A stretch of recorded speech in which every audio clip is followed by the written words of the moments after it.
Okay, right, let's do this. So, hello everyone, I'm Nymaera. It's been ages since I've done one of these. A couple of years ago, God, it feels like a long time ago now. I was doing a lot more VoD reviews around T1 because they're world champions, and I want to understand how they play and see their kind of journey and stuff, because it's really cool to have like a record of this as well. So, I thought for 2025, the first match of the new season, 3-game series against Damwon. I've vaguely seen the games because it's hard not to, but yeah, I wanted to kind of dig into these games and think about how they play, how their rivals are playing, and how they adapt to stuff like Fearless Draft, and see if we can learn anything as well. So without further ado, let's get into it, I suppose. So this is game 1, 2 on a run red side. I don't think they have I don't think they have anything to decide side select, right? And this is also like the group thing as well, so you play against like one group against the other, but still they're playing against a top team in the LCK. That's all that matters to me right now. Okay, so banning away, I think Skarner's been banned away red side all the time. Skarner is, this is like the permaban of the patch. No one even wants to let Skarner through. Hey G, how's it going? I actually wonder, this is a tangent already, I'm gonna tangent a lot. I wonder whether you get rid of the Skarner ban for one game if you think it's going to be a problem when you're on red side. What if your first red side game in a draft, you say, give them all the OPs, you know, give them Cassante, Skarner, and like whatever you can think of, while you can serve your own S tier picks. Well, no, but that doesn't check, does it? Because next game, you will benefit from having the Skarner. Or rather, benefit from them having to ban the Skarner. How can you game this? How can you game this so you actually win that? Because it will be evened out the next game when you're on blue side anyway.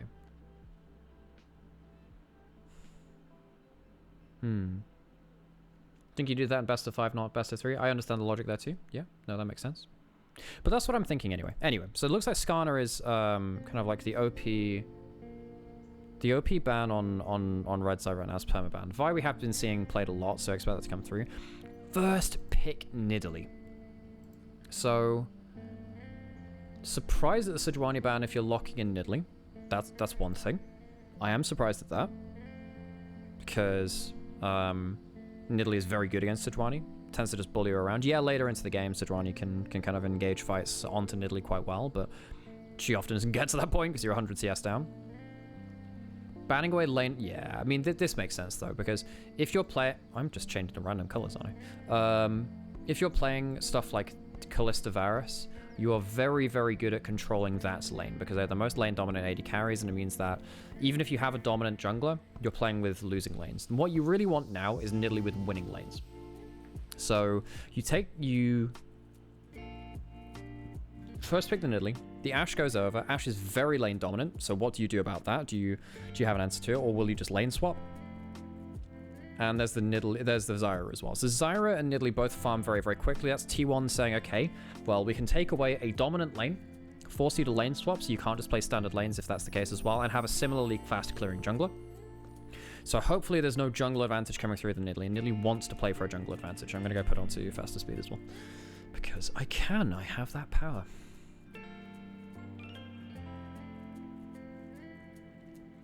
Lock in the Leona. Yeah, so you're lane swapping away from this, I'm pretty sure. Well, it's not the worst. I mean, Ashe, what are you going to go with the Ashe? You want some heavy, you want a tank kind of initiator now. You want a tank initiator here, really. But that'll be later into the draft, I suppose. There's enough of them left available. You can go towards, you can go Rakan, you can go Ashe Pike if you want. You can go Rakan, you can go Rel. There's a lot in there. So Fake goes for the blind pick Yone, which is another form of engage anyway. Like Champ's a good engage champion. Gets on top of the Nidalee well too. Sadly, you don't have something like a Sejuani to combo it up with, but I'm not going to complain too much about it.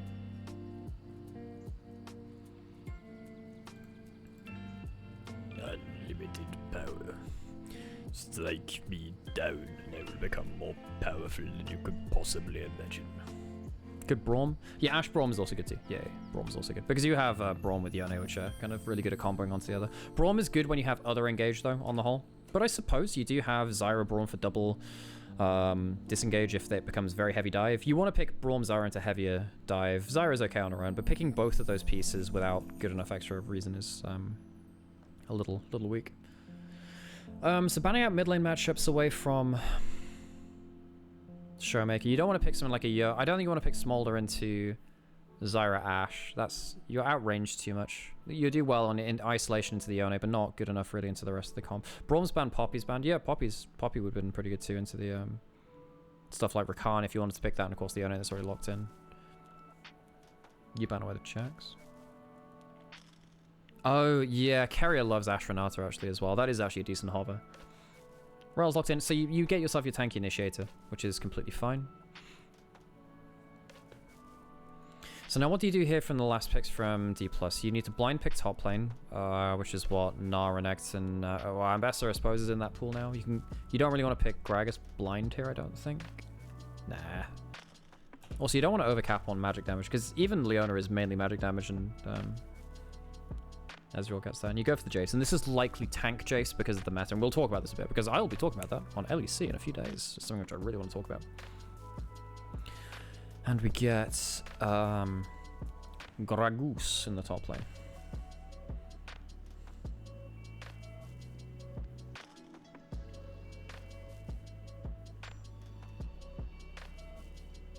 Ooh, hang on. LS has just talked about going to Thailand. Oh, yeah.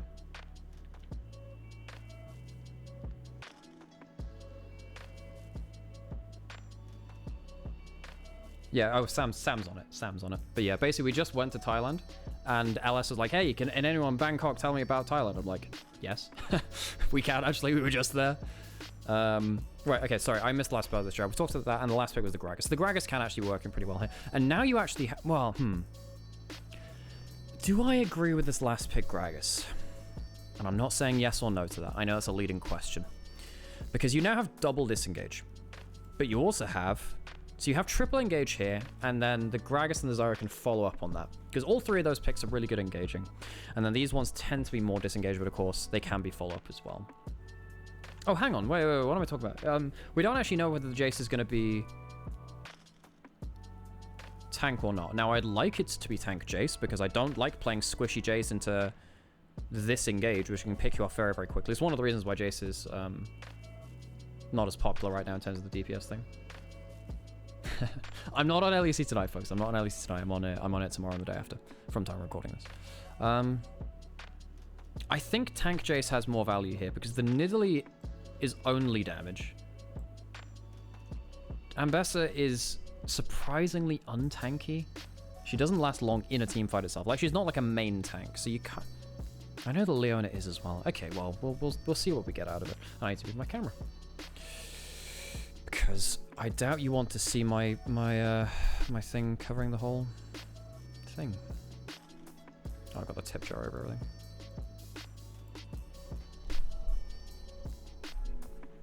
Okay, right.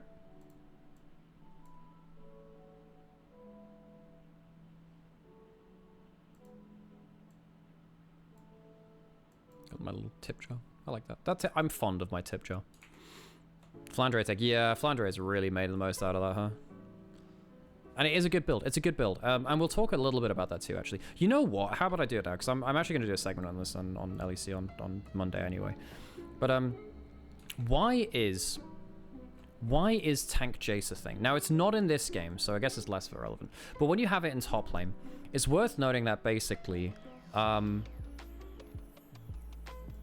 it doesn't matter how fed a Jace gets, you can always shut him down. If you're a tank Jace, that's no longer true. You still, even if you go tank, have the same laning phase and the same early game, because the items don't change the way you play that much because you have enough base damage and you still start Doran's Blade. You also have a lot of tank items right now which allow you to actually get a good amount of damage. Unending Despair is the primary one, but you can go with stuff like Dead Man's Plates in some cases as well. Fimbulwinter is incredibly powerful, especially with Jace having, I think, 2 forms of CC in his kit. He's got his melee E, and I think there's Q... One of his other things slows as well, if I remember rightly. Anyway, whatever. So between kind of like being able to make the most of Fimbulwinter, and then also having like the ability to stay in elongated fights with Q and acceleration gate. It's actually very good at being a sticky melee Q slows. Yeah. So you have two forms of CC to prop Fimbulwinter like at the start, at the end of the trade if you want to. And then also, yeah, you also get to run really good tank runes. I mean, in this case, it's Phase Rush again, but I want to talk about this anyway. Because when you have stuff like Grasp and Bone Plating early on, you are much harder to kill on a dive, especially in lane swap scenarios where that becomes very, very apparent. And when you get a little bit later into the game, and also worth noting, by the way, folks, you get some really cool outplays by going into Hanma form, Q, and getting the melee Grasp as well. It does give you the full value of them. Well, many congratulations on the LEC gig. Thoroughly deserved. Thank you. I really appreciate that. And yes, for those of you that didn't catch the memo, I am on LEC this winter split, so I'm really excited for that, and hope I do you all proud. But yeah, basically there are a bunch of tank items which allow you to do a bunch of damage, and the tankier you are as Jace, the more free you feel to use your melee abilities, which when you're playing like more bursty Jace, you're actually quite reticent to do, because often when you go into melee, you immediately die. So there's a lot of good reasons to go towards that, whilst also just retaining decent damage, you know. But in this game, it does look like the Jace is going towards like phase rushy, not tanky stuff. So what the hell is happening in this level 1? So Beryl goes in, spots owner, wants to get towards the blast gun to get out, presumably, but goes straight into Faker. Right, okay. Gets belly blopped. Shumik has phase rush. Doing decent damage. Oh yeah, this is another thing about it. It doesn't matter what build you go on, Jace. You're still having the same level 1. And you have aiming diet. What is happening at this level 1? So Carrier goes over the wall to see this. That's a really good start. This is a very well scouted level 1. So what happens here? I actually... See, this is really annoying, because we go onto the rift here and it spawns in too late, because look, we have 2 wards down here already on the mini-map. We have 1 in river, so T1 know that no one's walking into river this side. They know that no one's walking in there, so and I suppose they think that something is happening at level 1, probably because they have the losing bot lane. Because if you have the losing bot lane, and you have this kind of farming jungler thing, right? I think what T1 want to avoid is DK getting a free lane swap, because what DK want to do is push in, get vision, potentially steal a camp level 1, and then use that to then walk out towards top lane and have yourself a lane swap and a leg into the enemy jungle as the farming AP versus farming AP matchup. Also, another bonus of that is you disrupt Zyra's first camp. Zyra's first camp is really important. I know ads are coming, Blade. We'll just let them run. But yeah. You're starting military service. Well, I hope that goes well for you, John. Yeah, you know what? Whenever you are free, pop in here and say hi. I'd love to see you. So, but yes, if you get to disrupt Zyra's clear your first camp because she wants to set around her passive seeds, that's very important. Okay, so they walk in here anyway. They know the level 1's coming. Spot out the plans. Everyone's now up here. T1 see this coming. They put a really good defensive ward down, which allows Carrier to get a really good crash down position. T1 not over forcing this. They see everything they need to. They see Beryl go in there. They make sure that as owner walks in, Goomer is also within range to fire this way, but also can also turn this way. Goomer's in a really good position. This is very well positioned. Doran... Yeah, Doran could have been closer, but whatever. No, that's fine. Gets good value there. Gets the Q. Wait, what does Carrier do? He jumps down, gets the and the aftershock damage onto aiming as well. That's worth noting. Carrier goes over. God, it's actually just auto attack Rel. Okay, so that's a really good level 1 from T1. That's very well scouted with the wards, and they yeah, quite greedy from DK, but you understand why they go for it.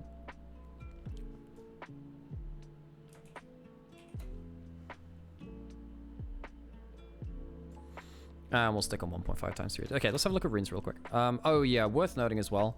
So Jace doesn't go for well, yeah. Even if you go tank, Jack of all trades, really valuable, especially when you go tank actually, because you go at so many random stats. You have like mana, move speed, HP, resist. That's 4 already. You get some AD from AD, and I think Omnivamp as well technically counts it as well from Doran's Blades. That's like 6 already on that. Anything else you get? Cooldown reduction. I think you can get max off it quite easily. If you're like a tank hybrid, you can get some really good stuff. You get like a good variety of stats. Shield Bash was buffed last year to the point where it's really nasty now, and particularly because you get shield from your W as Ambassador and then Eclipse. Both of them give you really good shield bash value. Also, if you're playing tank Jace, I do know that Demolish is very, very good, especially when you're building more HP, and that's very, very good. But I think it's kind of hidden tech, not hidden tech, but it's also very valuable that when you go Fimbulwinter on Jace, shield bash is really good. I like shield bash Fimbulwinter Jace is very, very good when you're going tank. So, like, you can have that in the back pocket as well, especially when you think you're not going to get access to towers as much. However, still, hey, Hilo, great to see you. How are you feeling about being an LNG fan? Wait, you an LNG fan or are you following Scout to JDG? How's that going? But yeah. Yeah, so I think there's some really fun different builds you can, like rune optimizations you can go as well. Obviously, when you're building HP, Demolish is very important, and Jace is very good at killing towers because he pushes in waves, and his level 1's very, very good. And especially when you start building up HP, it starts to rack up more and more damage across the game. I think Bin had a game where he had 4,000 damage to turrets with it. Insane. Is the shield procs with the melee Q into empowered auto from passive the shield bash proc? Yeah, no. I think that's really important. And however, I think most pros, I think it's like 86. I did have a quick check. I think 86% of pros are going Demolish, and it's on the same line as shield bash. So I get it. It gets you more gold, allows you to take take a lot of plates and like get ahead of the curve, which is really important. But yeah.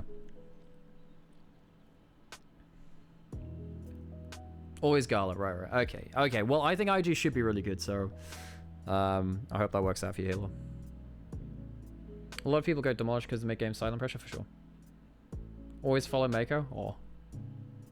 I appreciate that. I did that with Arya for a bit, but obviously, like, he's not in, like, top tier teams. So we already talked this level 1, so we can skip through this. Okay, so we did get ourselves the lane swap coming through because of the mess at level 1. We had everyone staying on top side. So First Blood went to T1, they have one of those feats of strength. And now you do have to just kind of suffer through just Q farming as Ezreal, not really doing that much. Do I do these VOD reviews often? I used to do them more often. I will see how much time and energy I have. I will try and get as many done as I can. I used to do quite a lot. Oh, aiming, stacking up Conqueror. That's important. This is so important, actually. Yo, really good play from aiming. Because, this is really important. So Keria goes on walkies, but people do not realize how good of an early game chat. Go watch Dragdar's stream. EU West, like, Ezreal player. He's like one of the best educational Ezreal players, right? If you go, it doesn't matter press the attack or Conqueror, but particularly Conqueror is an insanely... Oh, is Overlook? What's happening with Overlook? Huh? Oh, right, is it gone? Wait, sorry, folks. I guess I'll sort that out. Window capture. Hello.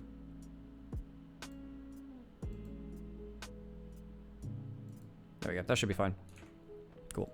Sorry, folks. It's just because, like, when I go to this. But yeah, once you're on, kind of like Conqueror stacks, if you get yourself a couple of stacks in, it's your extra adaptive force early is absolutely insane. So what happens here? So Guma's pushing in 1v1, full HP to 1 HP. So you haven't got the poke yet with Volley, which Volley is much easier to hit. Even when you're stood in a minion wave, you can often thread stuff through it. So what happens here? So we just saw there, like a W auto just hit. And you can't see this right now. That's 3 stacks of Conqueror already. So let's just see what happens after this point. So he gets the HP advantage. 7 seconds on his stacks W. So now he's on 4 stacks. Even with...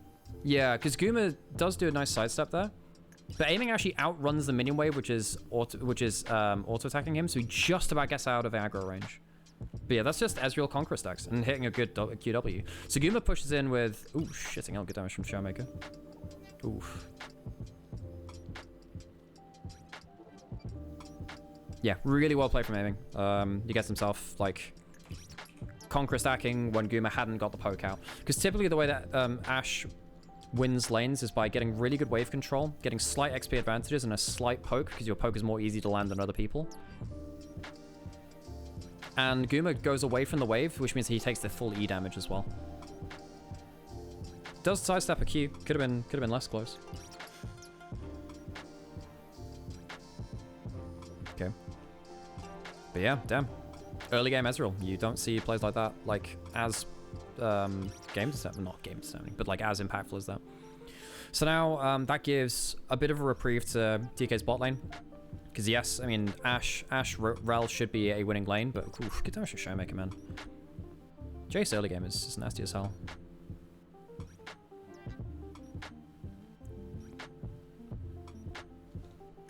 So Siu, who is like a prodigy top laner from challenges as well. So what happens here? So he jumps forwards onto Ona, flashes out of the stun. Carrier doesn't get anything more after that point.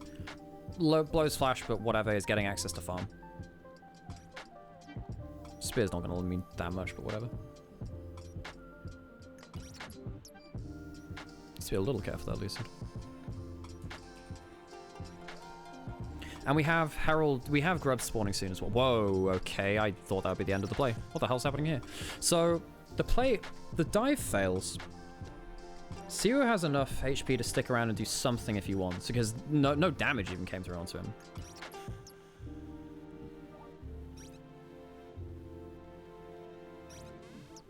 So what happens here? So, Guma has no flash, but from the level 1. From the level 1 he has no flash. So let's slow this down. He does have cleanse, but he gets double tapped by both of them. And even though Siu doesn't have flash, I don't think it matters at this point. So Guma, a couple of bad mistakes there actually in a row. Because what happens here? Why does he path this way? Because he's trying to support Ona taking the pink ward, but he has no he has no business being there. I think. Particularly because it's just CC into guaranteed Ambessa ult. Just let it don't die for the pink ward, man. Yeah, but that was nice from Siu. That was good from Siu. You know, I have to say, I think Guma has been incredibly consistent from T1. So this is quite. Look, it's the first game of the season back or whatever. But like that's not. Damn, he just eat forward into the spear accidentally. But yeah, that's not the kind of mistake which I kind of expect from Guma. So that's. Yeah.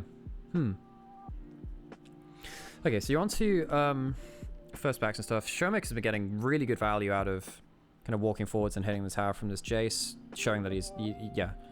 And the thing is that Showmaker's Jace was actually not awesome in the past, actually. His Jace was not one of his specialty picks when you look back to... Well, no, his Yone was the one which wasn't... No, his Jace has been fine, actually. It was his Yone, which was meh. Good to see that he's got good wave control here. Anyway, we watched this already. Oh, Showmaker's been absolutely fantastic. His games earlier today with the Zillion and stuff like that, fantastic to watch.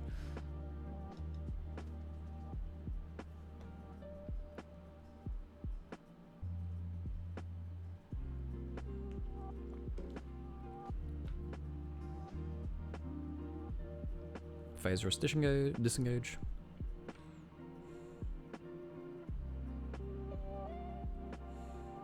Okay, Faker. I mean, what happened then? Did he get?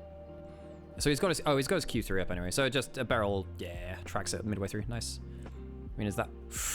Yeah, he had to. If there was if he sticks around long enough for a shield of day raid to come back, he did. So what the hell's happening here? So what's happening here? Because T1 are kind of like making a couple of... They've fallen behind on the players on both sides of the map so far, despite the level 1. You have managed to keep up in jungle. This is important. This is really important, actually. Because if you get ahead as the Nidalee, then Nidalee just kind of gets to just... Yeah. If Nidalee gets a small advantage, she leverages that very, very well.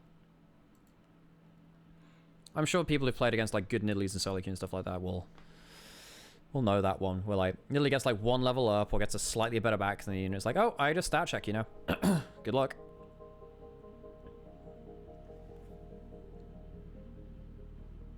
Worth noting, big thing actually, big thing. Because we didn't get the 2v1 laning phase,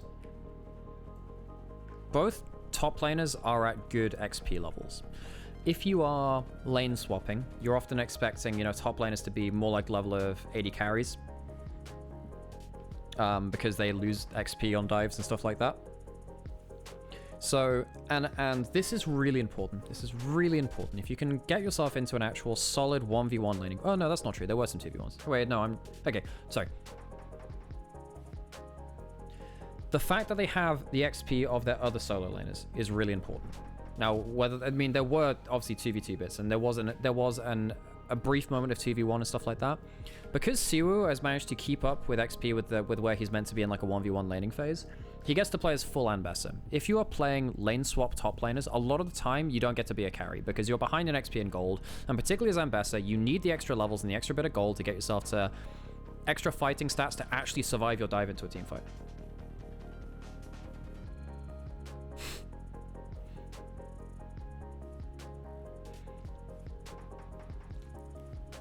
Just surviving the first few levels of the game can often buy you that because at least you get your XP from, you don't like get forced out of XP range. But if you're getting consistently dove and you don't get waves and stuff like that, and you have to back off, then that really sucks, especially when you're playing carry top laners. It's one of the reasons we're seeing less carry top laners, and one of the reasons we're seeing stuff like tank Jace and stuff.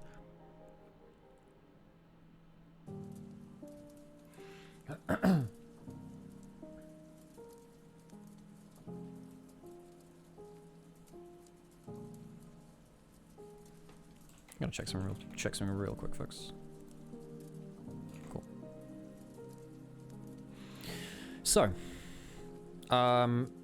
slight gold lead to down one, which is, where's that name? Well, it's split across the board. I suppose not having Nidalee in a significant advantage sucks a bit, because Nidalee is inherently a champion which has been balanced to be played from ahead of the game because she's so good at gaining gold. We have Grubs coming up soon. Down one took the first ones fairly easily.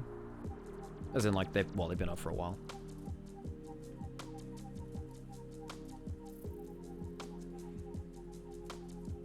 Oof. And Showmaker is, well, I guess the ult for free. He does have, now the thing is, you can back off and potentially teleport somewhere else now. So what's happening? I think we'll see you. So he uses Q3, doesn't have any immediate, because he doesn't have flash. So, that's really nice from Siwu, because, watch this, right? So he is stuck in his Q animation. Yeah, that is nice from Siwu.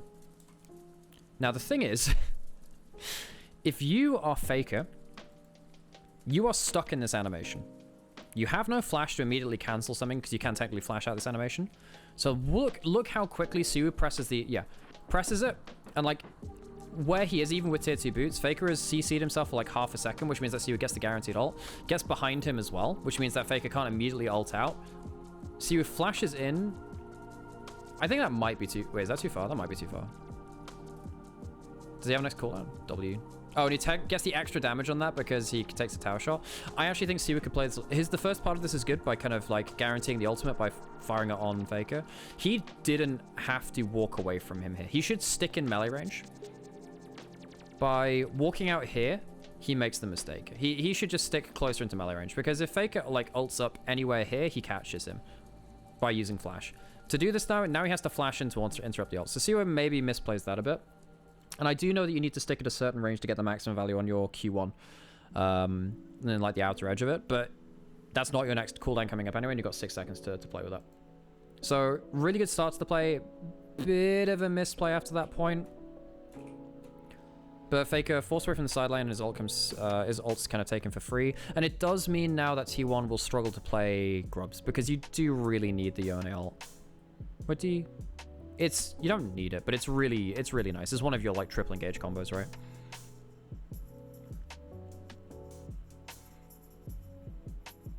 Yes, that is what I would suggest, yeah. I think that Siwu could have got the R block without, or at least cut off the angles which actually matter, without using flash.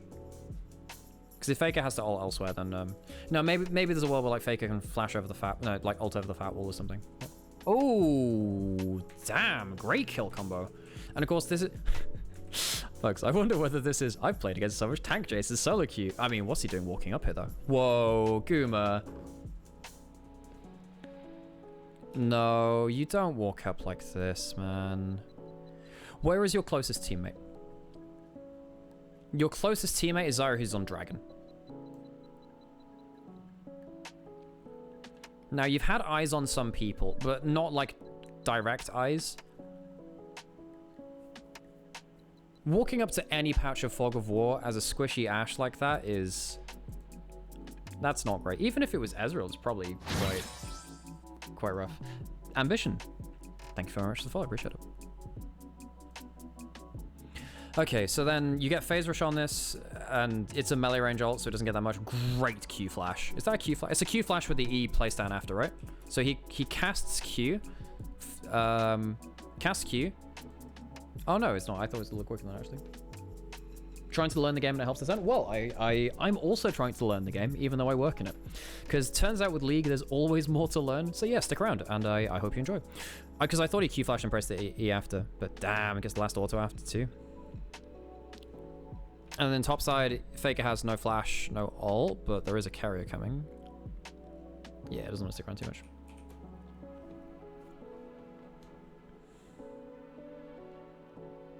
Okay, so Onus spots Showmaker. It was I mean, Showmaker's just been absolutely on fire. His combos and laning phase have been awesome. Faker has no flash, no ult. This, hang on. Let's sorry, I'm trying to do it on 1.5 speed because it makes it easy to just get through the whole thing, I guess. So Siwa gets the everything. Has Eclipse, so his shield bash is proccing off that too now, which is really important. He has Q2. Aiming could have. Does he get his E damage off here? Aiming could have E flash to get guaranteed damage down. Will that affect things? Yeah, he could have E-flashed. No, it doesn't change anything. That's fine. Okay, whatever. Siwa's been really good at taking away tools from Faker to play out the side lane. Ult hit stops carrier from recalling. He dies on this dive now. Yeah. Aggro's put onto aiming, so there's not much they can do there. Turrets do a shit ton of damage now. Doran's getting gold on the other side. However, I mean, Doran's getting the gold here. It's going to get a little bit of gold over to Ona. This is important, though. Like, you're getting plates going over to a Gragas and a Zyra. Gragas is not winning you this game for you. Gragas is not winning this game for you through money, through gold advantage. And especially, you know, now that Ambessa has taken some gold from topside, has 2 kills as well, and has been pushing in continually too. Oh, I have another outbreak coming in. Okay, well, whatever. Yeah, giving gold over to Gragas, it helps you hold your side lane maybe against Ambessa, but it's not even been the Gragas versus the Ambessa. There's gold advantages everywhere. I would have much preferred that gold going on to even Zyra, because Zyra can at least leverage that gold advantage better. Gragas having, like, gold advantage, I don't think actually changes the game that much for T1. Down one with Beryl back is so much cohesive. Absolutely they are. Beryl is very inconsistent and does a lot of weird stuff, but that chaos just works really well in down one. They're one of the few teams which like really support chaos.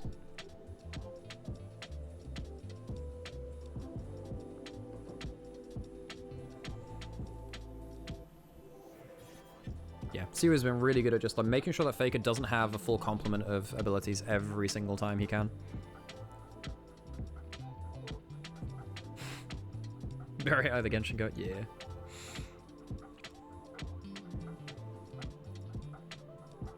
Barriel.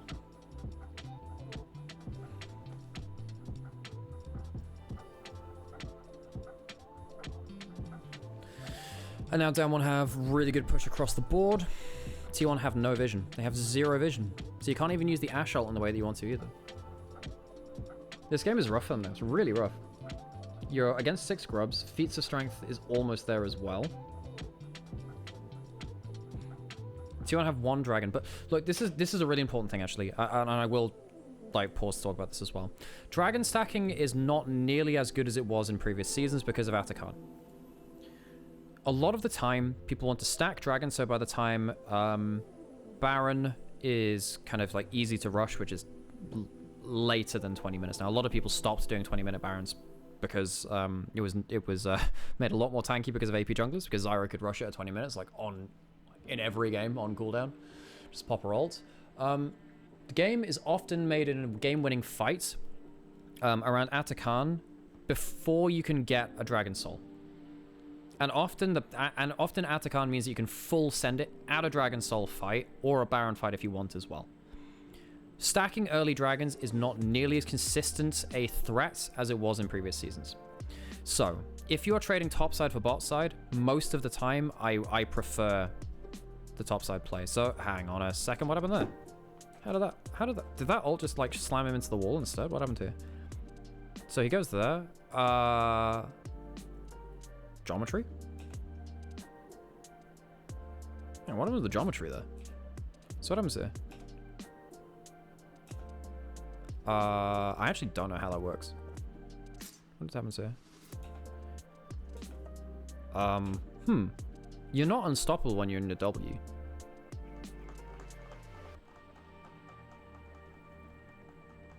That must have just been some weird geometry shit. Which punted him into the wall. Weird. So now you've wasted another player into Siri who's still getting XP and gold from the side lane. He doesn't really care. While this is happening, Showmaker's getting a full wave in topside.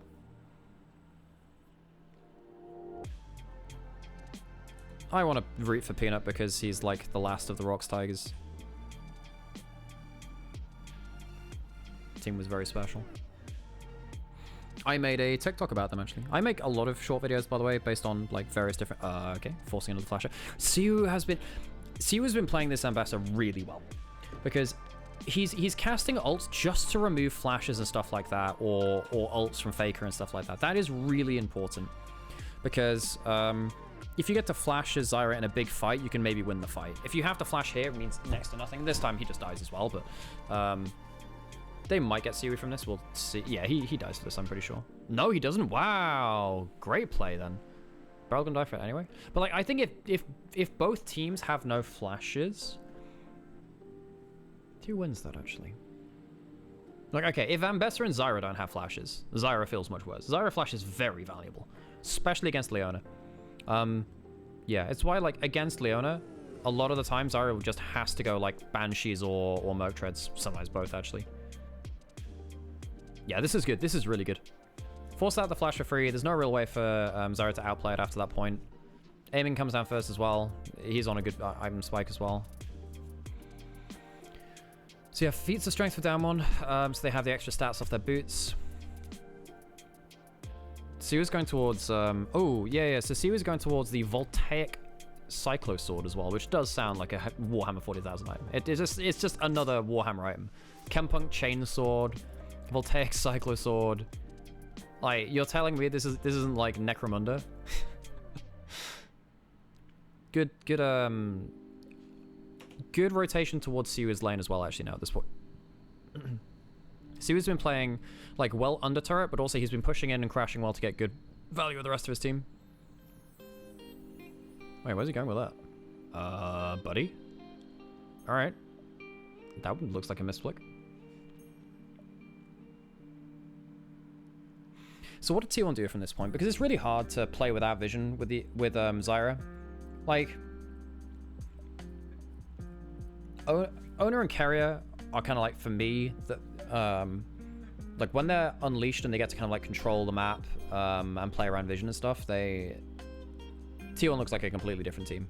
If you shut down Owner and Carrier, T1 can't play the way that they want to, which makes sense. This is quite nothing but a statement, right? But I think Owner just being punished every time he walks forwards, like it stops T1 from getting on like space 1 of the board game, right?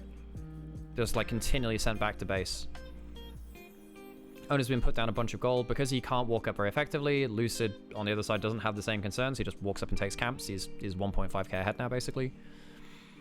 Siu takes away flashes and ults from people on side lanes, and he is completely fine doing that. Even if he doesn't have his ult available for a big fight, that's okay. So now T1 wanted, like, okay, vision control's bad. Item splits are bad. 2 items coming up for Ezreal and Jace with Muramanas for this team fight. That's awful. Cycler Sword also very, very powerful for Siu because every time you dash, you get your kind of like energized auto back, which gives you the slow, which keeps you into the fight as well.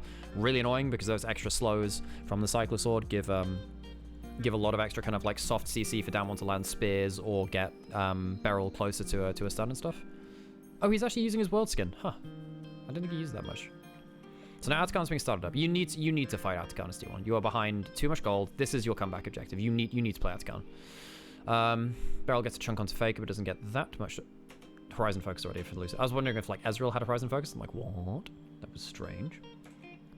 Okay, let's watch this in real time. So Doran's trying to hold the back. That's not bad actually, because if you can stop the solar flare having value, you can kind of like stop the combo coming through. Jaden, thanks for the follow, appreciate it. So what I'm saying, that's a good Ezreal ult though. So even though you get good damage onto Beryl, aiming's like even things out. They're tanking Atakan, so I mean look how much damage Siwa takes just from Atakan here in this next moment. Like, he actually gets taken out like a 3rd HP because just, yeah. Because that's gone. So Beryl's actually going to die.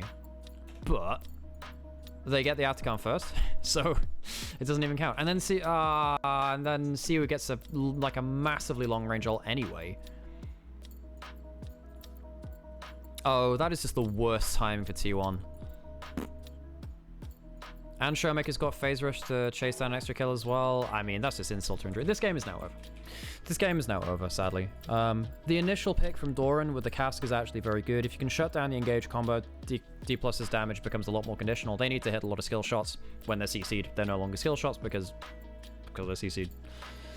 I'm not spelling that out for you folks. Siwu died to this? I mean, maybe, but... Yeah, I mean, you still have GAs to use. Siwu can even bat. He can die and use his ult, use his teleport to get back. Like, he just flashed in. He just flashed in knowing that he can die. Yeah, in fact, yeah. See, he can teleport back in now because he gets himself the free revive. Beryl has died, however, too many times. Yeah, and he just comes back onto the Nexus. Really good force from DK. Really, really good. That's top draw use of Atacon. Top draw. And that's game. Atacon to win. That was not even close in that one. So what were the key takeaways from that game? Siwu taking away a lot of really good summoners. Couple of mistakes from... I think a couple of mistakes from Guma stopped T1 from being able to fight for vision in the early game and get Ona more into the game and carry her out onto the map. Like the death to the Ezreal in the 1v1 top side, and then the misstep in bot side, which Siwu and Beryl really punished very well. I think Siwu had a fantastic game. I think that Showmaker's trades across the entire game on Jace were very, very impactful too. So yeah, no, it was a great game from down one. Look, I think you can tell that T1 not 100% that whatever. It's the first game of the season. You're not expecting them to be flawless. It's as Yamato said it. It's as far away from World's Finals as it gets. We'll see how they come back in game 2. Okay, folks, I'm going to go take a quick break and get myself another coffee. I will also run an ad break now. I know ads came up in that last bit there, but yeah. So sit tight, and we will be back shortly. Wait, when's LEC back? It's back today. When's it back? 18 CT. Oh, we got 4 hours. We got loads of time. Anyway, be right back, folks. For like, wait. Right, I have Red Bull, and I have coffee. Good. Zyra looks unplayable against Poke mid plus Nidalee. I mean, it is if you fall behind. If you fall behind against any source of long-range combo plus hard support, so the big one would be Ziggs Leona. That was a big thing last year. We saw it so much in LPL against Zyra. Because it doesn't matter where you hide in a team fight. If you get hit by the CC, you die. Same thing can be said of Shock Blast and Nidalee Spears and stuff like that too. Because sometimes it can even be helpful to think of them like... They're not, but it can be helpful to think of them in the same way that you think of a semi-global, where even if you don't see them directly on your screen, if someone with CC is on your screen, even if you've got like a decent amount of distance from it, there's a good chance they can follow up, even from like huge amount. It's one of the ways that I really remember LNG 2023 playing. They played really well around Maokai Jace, even in the early game, and Tristana as well, because he can jump over stuff. Just stuff that can like respond from like a full screen away, with Shock Blast or jumping over a wall or something like that. Like the jungler can play really, really aggressively, just get a point-and-click CC and then someone's gone. Especially when they're a squishy jungler like Zyra as well. So when Zyra was very, very meta last year, Karthus as well. If you were very good with stuff like Sejuani, Ziggs, Yone, Jace, you just get absolutely blasted. So you need to be very careful with your vision game. So if you fall behind in vision game against stuff like that, it's impossible. If you manage to survive, if you manage to dodge the initial CC, and then play around Zyra plants and then your ult disengage, then obviously it turns around again, and Zyra's very, very good in those situations, which is why it wasn't an unbalanced meta, and Zyra was actually pretty balanced around those points. But it's an interesting conversation for sure about what deals with Zyra and what are the actual breakpoints of it. Because for me, if you lose vision because you've lost lanes or stuff like that, then yeah, you basically can't play the game. It really sucks.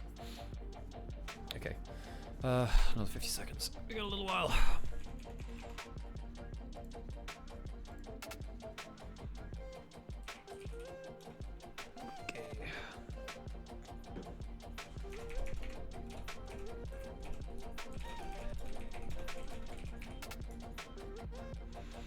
Okay, right. 30 seconds left on it. Let's get back into this then, folks. Let's get back into this. Okay. Right, game 2. We have yapped a little. And we shall be back for drafty stuff. So, this is Fearless. So we do have the band champions up here.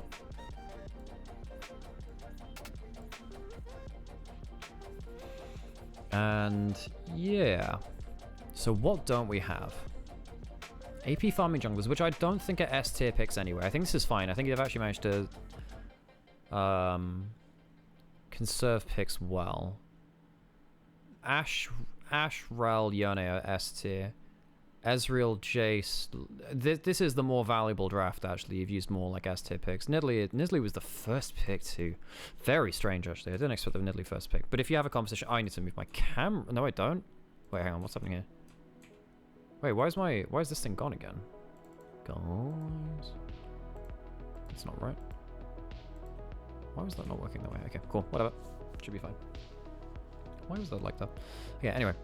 Let me know if that changes again, folks, because I want to know. Okay, so. What are the big things about this? Azir ban is so strange to me. What do you want out of the Azir? Do you want to play something more like Orianna? Or do you want to play something like a Nocturne Orianna? Because Azir can kind of like shuffle out of it and stuff. I don't get that Azir ban right now. What would you play that as a problem for that? We also haven't seen Corki yet either. Corki is very powerful right now. Corki, Victor, both very good. The Vi's banned again. I think now that I will say, I think that Vi is very, very good at like just keeping on the ban list in Fearless because hey, Salsa, great to see you. Because I think that Vi makes a composition by herself. In some ways, Maokai does as well. I actually think in Fearless, these are very good later into a draft, because even if you've had a ton of different bans and stuff, Vi and Maokai unlock champions which would not be as possible without them. They are very good at enabling certain combos. We've talked about Skarner being like the permanent red side ban. No one's really going to get that through. Champion is just unfair, tanky, terrain scaling. Incredibly high damage for a tank kind of champion as well. No one really has the damage to kill it right now. We don't have stuff like Vayne in meta to really shred the Skarner in the way that you need to. I'm a little surprised by the Azir ban. That's the one thing which doesn't really make sense to me. Okay.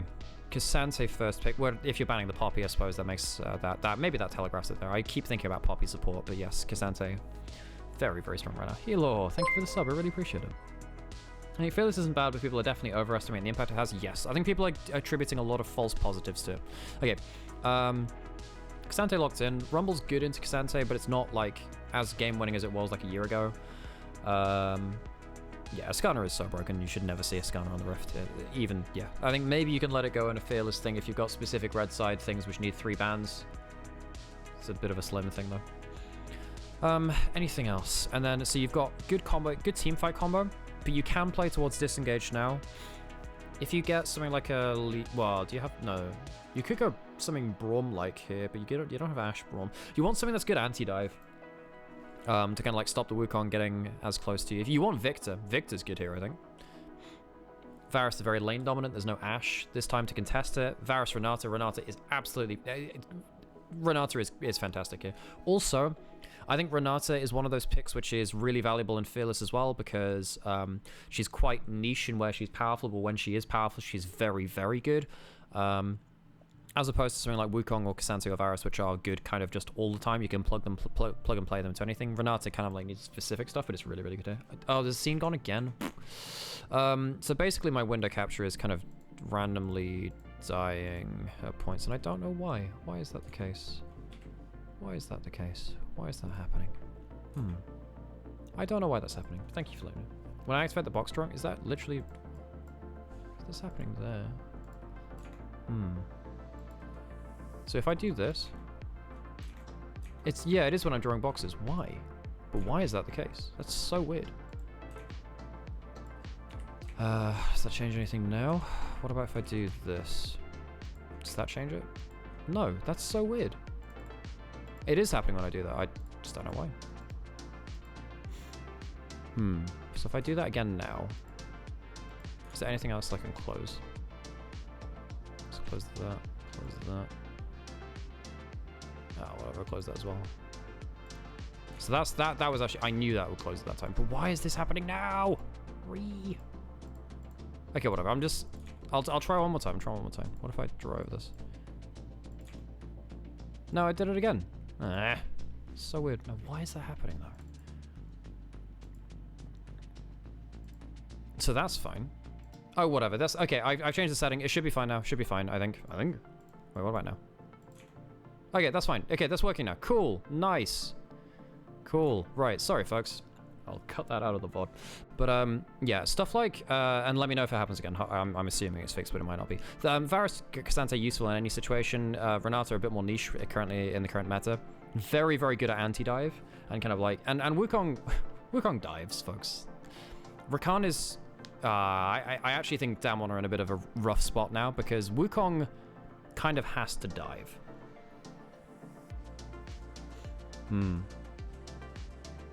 So the Corki gives you some better DPS to maybe kill the Cassante, and now maybe what you need to do is just engage on the Cassante and try and just DPS check him now.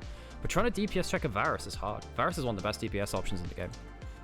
Oh, it is flashing up a bit. That's weird. Huh.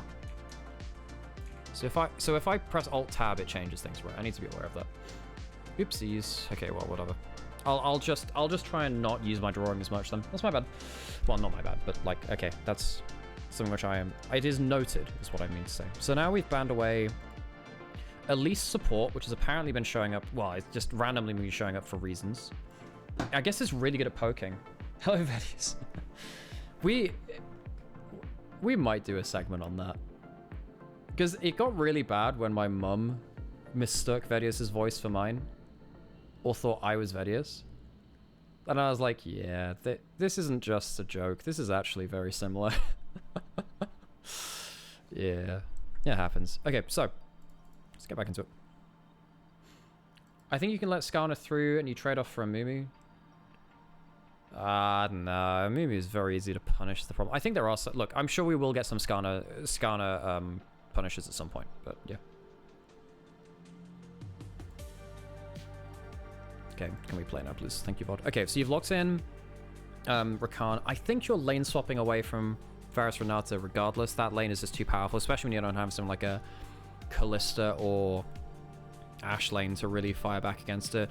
We said the Victor was valuable earlier in the draft. Victor is very good anti-dive as well, where you just kind of play at E range. They have to overextend to get to you. You put down a grab field on your ult, and if they don't immediately get on top of you, you suck. They just suck. And then the Xin Zhao is also very good at disengage you because you pop your ult and you just kind of deny most of the damage for a good while. And then we get Corki ADC and the Zerathman. Now this actually makes sense because again, you're trying to like not physically place yourself into the grab field and the Chaos Storm, or is it Arcane Storm now instead of Chaos Storm? Whatever it is. But yeah. I actually think I think that Zerath Rumble being able to fire from a million miles away is quite valuable. You still have to get through the bailout, which can sometimes be a problem. I do think that Wukong Rakan is not going to have a good time. But yeah, so T1 I think have a really good set of lane dominant champions which play really well at disengage team fights where Keria gets to play Renata. So I think T1 walk away from this very happy, honestly. I think they walk away from it very happy. Okay, let me move my camera and we'll get into game numero 2.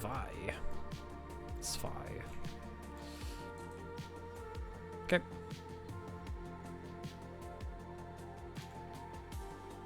Oh, if the starting screen kind of flips up, that's because I can't press Alt Tab to switch between windows, because I'm switching between the like OBS and the actual YouTube tab to see stuff. Okay, right.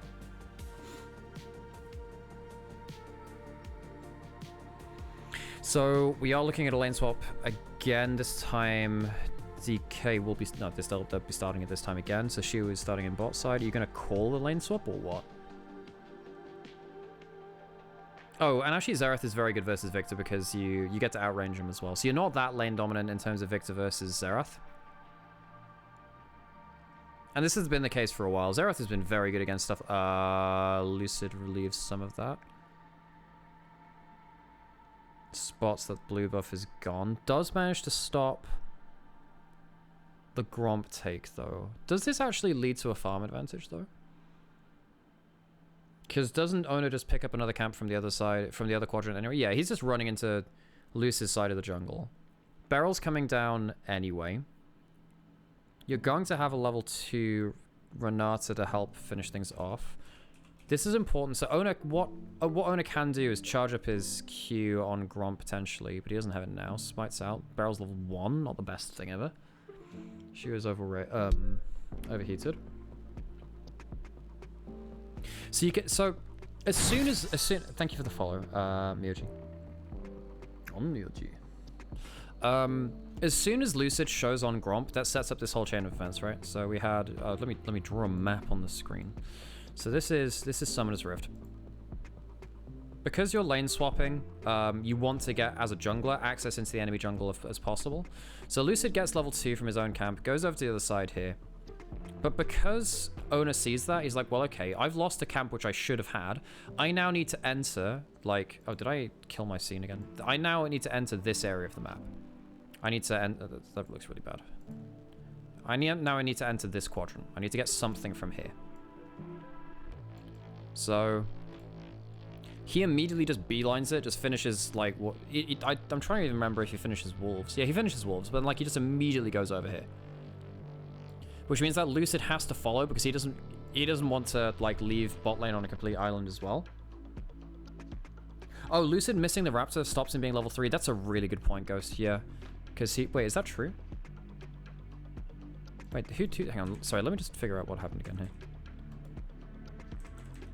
Because Lucid doesn't hit level 3 at the time where he wants. So he takes Gromp.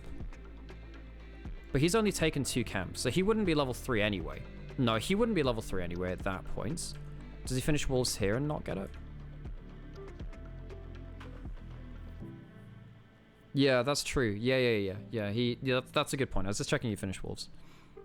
Because if he peeled off of that as well, it would have been a pain. So yeah, he doesn't get level 3 here, which is huge. That's absolutely huge, because level 3 is obviously massive. It's a whole extra ability. Yeah, he has 12 CS, but that doesn't... Yeah, he missed 1 mini Raptor, which is kind of weird, because technically he should be on 11. Because he didn't get the full thing. Okay, Showmaker's been chunked out by Faker, who can now roam over as well. So really good early laning by Faker. It's really later into the game where Xerath starts to take over against mages, because just singular Qs can take like a third of your HP off, which is really annoying, speaking from experience.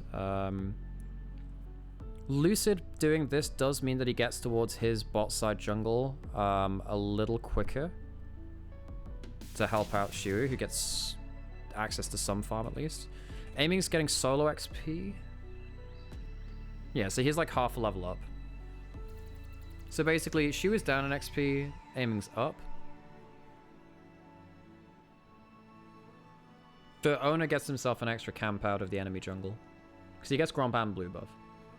So Owner is the winner here. Owner wins the most out of this, and you can immediately just think about what happened last game, where Aiming got like a free start because Guma messed up at the level 3 mark.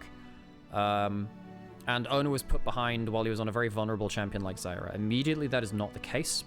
Owner gets himself an early lead because he reacts very well to Lucid showing up a Gromp. He says, okay, have the Gromp. I'll take 2 camps on the other side. I have a very strong pushing bot lane coming into you. You cannot contest with the Varus Renata. And also Faker trading very well in the early game as well.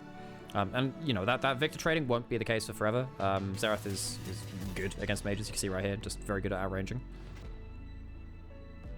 I will do that after the game if that's okay, by the way, Ghost. Just because I'm focusing on this. But do remind me after that, and I'll make sure that's redeemed after. Okay, so Grubs are spawned. T1 have reset in time for that one. You have Lucid avoiding the fight. You don't want to fight before 1 item unless you have like a very good angle, I think, against Shinzao. Shinzao is just Exodia in the early few minutes of the game. Doran's doing fine on bot side. He's just doing his job, farming up. It's a poke Varus. Which makes sense, because Poke Varus is just, yeah, it can contest range against Xerath and Corki and stuff. Although Corki's less bad as Poke now anyway. But he can test range, and what it means is you can stand a step further back away from Wukong trying to dive at you, which is important. Chu has been basically just paired up with Barrel this entire time. Ow. Half HP. So T1 got the grubs. You can't really fight against the Varus Renata as down one. So do you want to just kind of like... Not D1. DK. Down one. Trying to just seed as much as they can. Well, or rather, like, avoid as many fights as they can. They're not trying to seed... You know what I mean. Trying to avoid as much as they can. But that means that they've seeded a lot of pressure.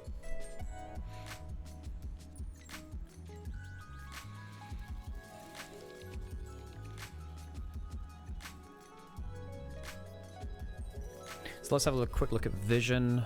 Dragon spawning in a minute. And the Vision's basically just gone down to whichever lane has push. Makes sense. Nothing really special there. Thank you, Ghost. Appreciate it.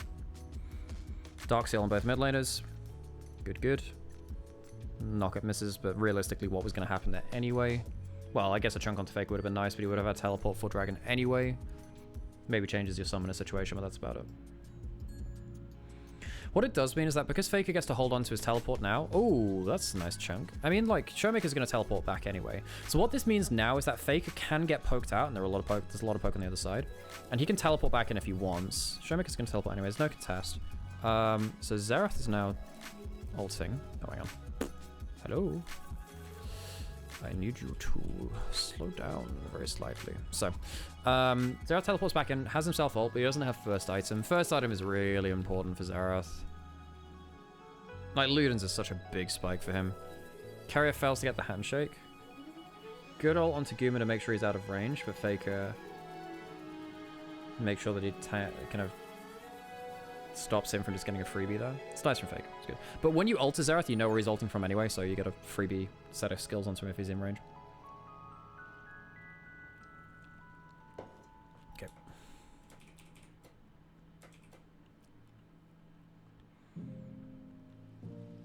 Really good blue side vision into the enemy jungle now. If you look across the entire minimap, again, just look how many wards there are from T1 now, because they have, what, 4 or 5 wards.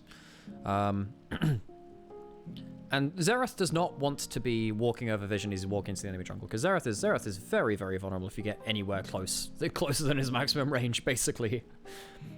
And because of that, you know, Showmaker now can't kind of like dip out of lane nearly as easily. He's put down a pink ward, but it's, yeah, not his easiest game. Put it 2 times again. Aiming's doing completely fine in terms of XP. He's getting up towards his first item pretty well. Reclaim some vision back for Corki. Damwon have really put so much into giving aiming a free early game. They just want aiming to free farm. They wanted to avoid the Varus Renata and just like get him up to first item as easily as possible. Which he's waiting for now, I presume. Yep.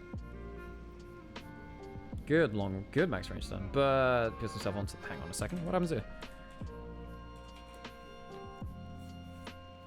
So T1 kind of like using the last bit of that kind of vision that they put down. It has been reclaimed a little bit. Damwon have actually managed to get a safe kind of pocket. Across here, W hits, max range stun, but he puts himself out of position fishing for that lane. Wait, what was his last Q? Oh, he Q's the wrong way. He Q's the wrong way because I think he's like threatened by Faker's grab field and he starts to panic. Yeah, that's really nice from Faker. Again, it's a thing I talk about in the LPL. This is definitely a thing which T1 do, and it's actually exactly what happens on the other side too. Look, whenever someone is threatened, what is your response when someone hits someone next to you as your teammate? You hit the other guy back. Of course you do.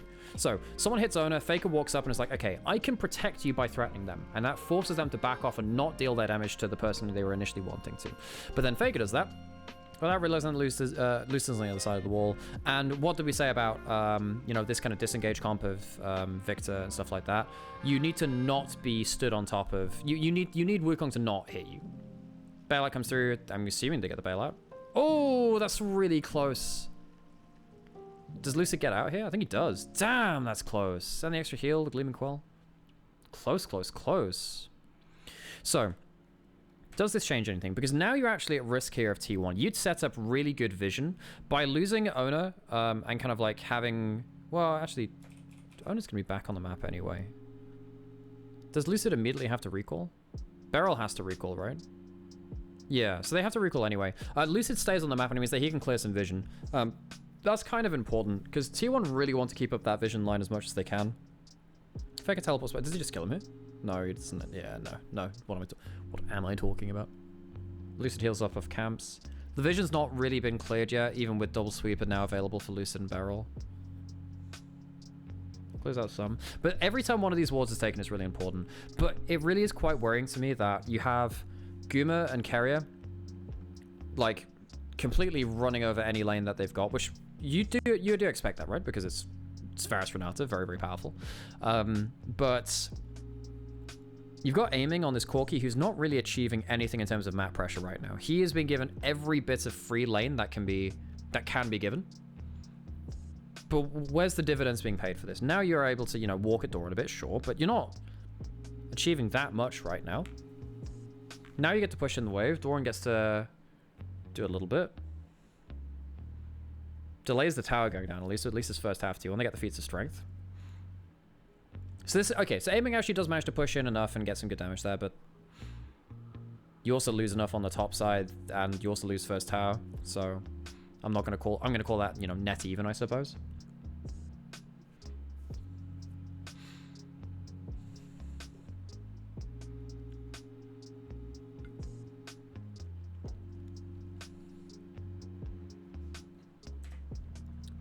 Zerathol. With first item and boots, which are very powerful, as we said. There's no magic resist on Guma as well. Sully, thank you so much for the sub. I appreciate it. Good to see you. What I got cooking? I got some fearless best of 3 cooking. So Shamik's trying to, you know, get the poke down that he can. Teleport potentially coming in from Siwu. But there's no big comp. What is that ult? Where's that going? It's going to Kansas. It's not in Lowell Park. I mean, decent damage here. Aiming's come out with, you know, good back at least. Both teams trying to play at like max range. But T1 arrived to the objective first. And their pushing lanes kind of allow them to just kind of get to the objective first. And, oh, bailout? They're going to get a kill back? No, they don't get the bailout, but they do get the kill back anyway.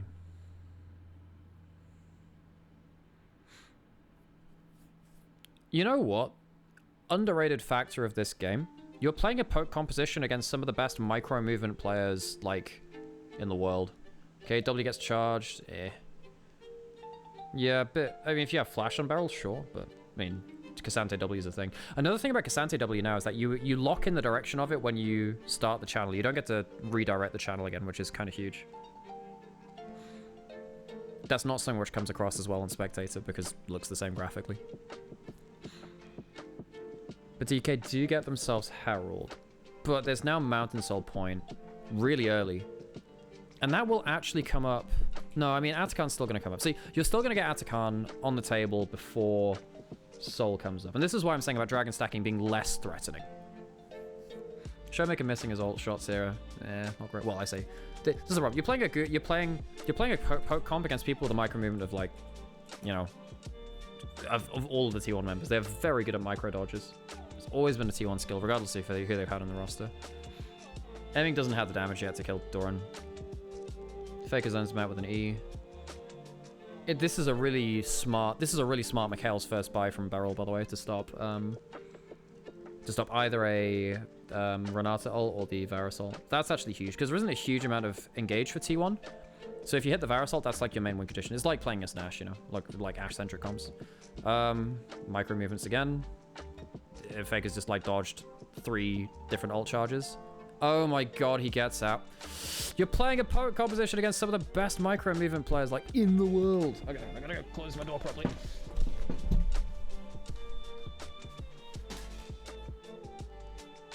Because I don't want to annoy neighbors. I got a noise complaint for one of the last uphill casts we did last year. And you still have bailout as well, and you have the move speed from that, which you know, yeah, that happens.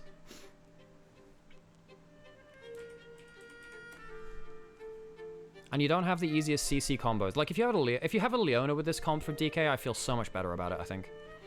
Because just being able to ping your ult at people is so important. Whereas Rakan, you have to commit your body into Renata, a whole ton of damage. Rakan tends to die about that. Okay, I mean... Yeah, if you hit any one of these ults from Xerath, that would be really helpful. Sure, maker. Sure, playmaking, maker.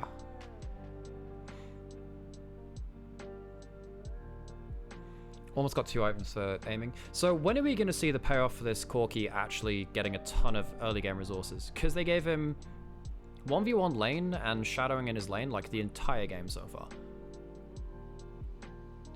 That's a night. Is that an escape? It's not an escape. Wait, is it? Whoa, does he actually get out from that? That's insane. Oh, Zoran, how the hell does he make it out of that one? That's my LCK champion from HLE.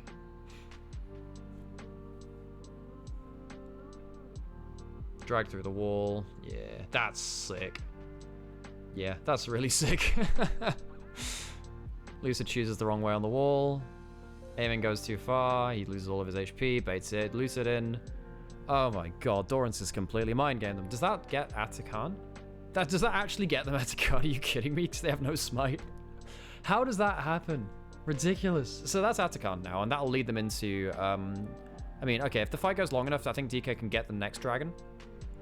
Maybe? Okay, let's hang on, I gotta slow this down. Hang on. Okay, so no smite. You have to take the fight. Really good grab field. Because it just slows them entering. One missed. Combo comes in. Not enough. Atakan's now there. You have to flash out. And now you have to play against an Atakan for the soul. So Tier 1 should probably win that now. Try and take as much as they can.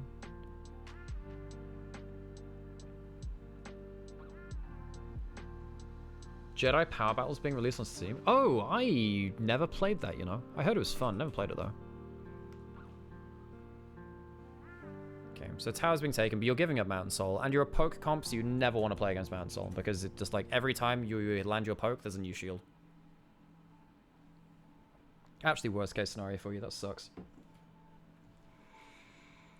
And we've seen this already. Okay, so you're playing against Atakan from this. You need to get like a Miracle Steal from Lucid. But even if you do that, if you die... Well, no, if you die now, then you've still got... No, Baron's not up yet. Okay, Beryl's not able to do much. Doran just all-ins on Lucid because why wouldn't you? They get Soul, Lucid, and this is game. This is game. So a couple of mistakes in a row from DK looking for like big combos really opens things up. Faker using Atakan there. This is really good from this. By the way, I think this is a really important way to think about Atakan. Think of Atakan the way you play ARAMs. With ARAMs, you don't care that you die a lot of the time. You just want your death to mean something. So when I play ARAMs, it's like, well, I have to reset now. And dying is a reset in ARAM. But like you look for the... Sometimes it's like, look, we all need to reset.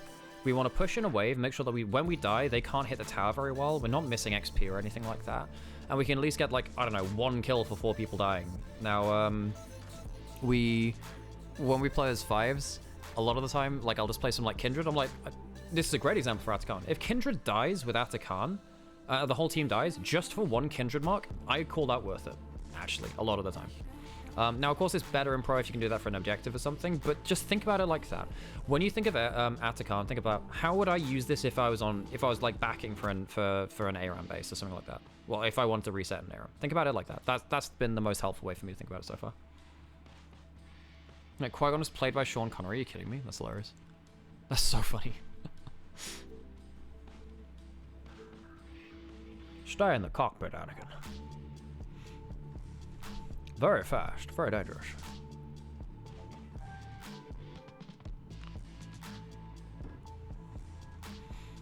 Okay, so now you've got Mountain Soul.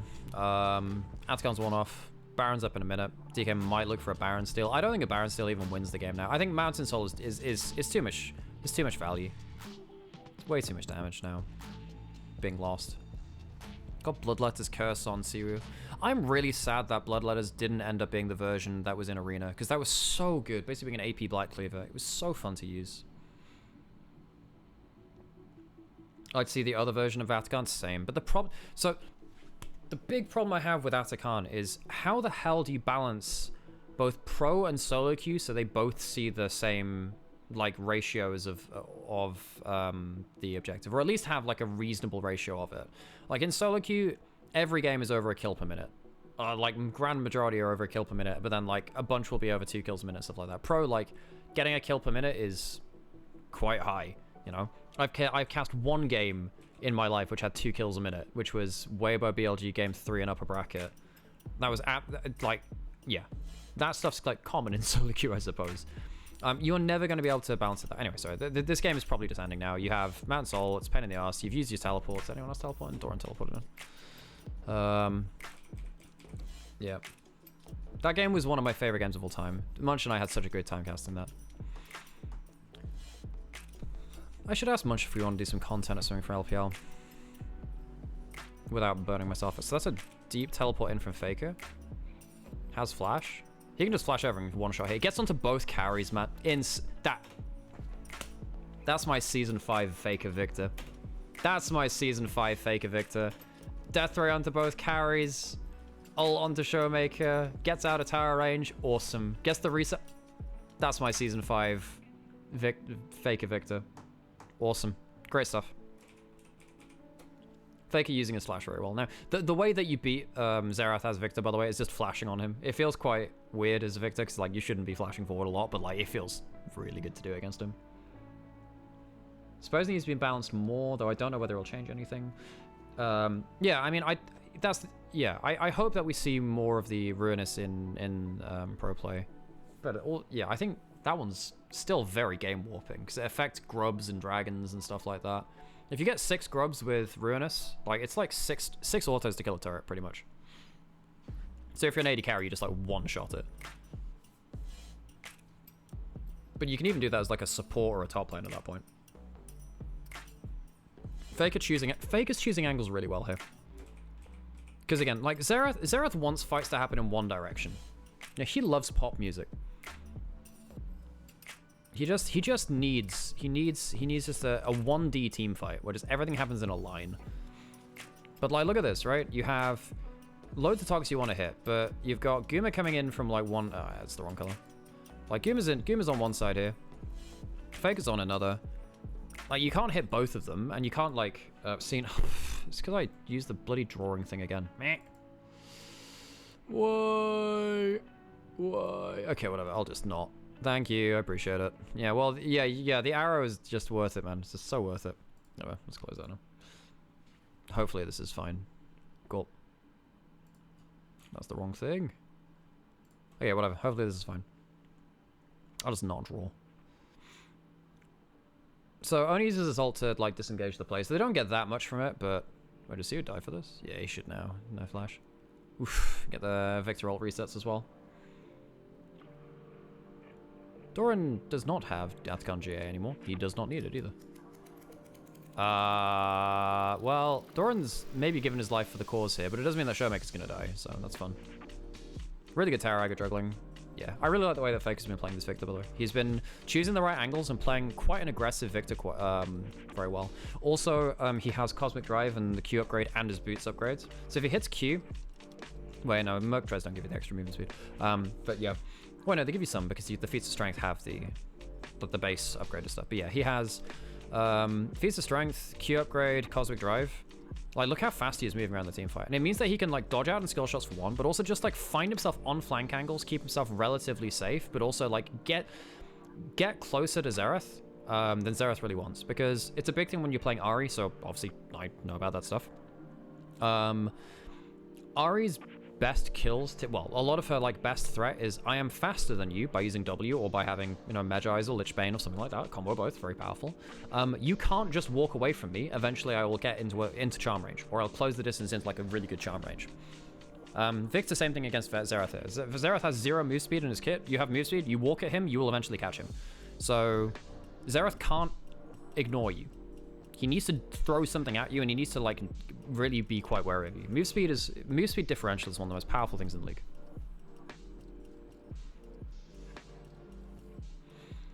Oh, Lucid, he did. Okay, well, let's speed this up again. This should just be game over, I think. Yeah, a bit obvious there, mate. Take an Elder. DK just trying to like panic push lanes, try and get whatever, but they're giving up Elder and Dragon. Belder, as Ghost would put it.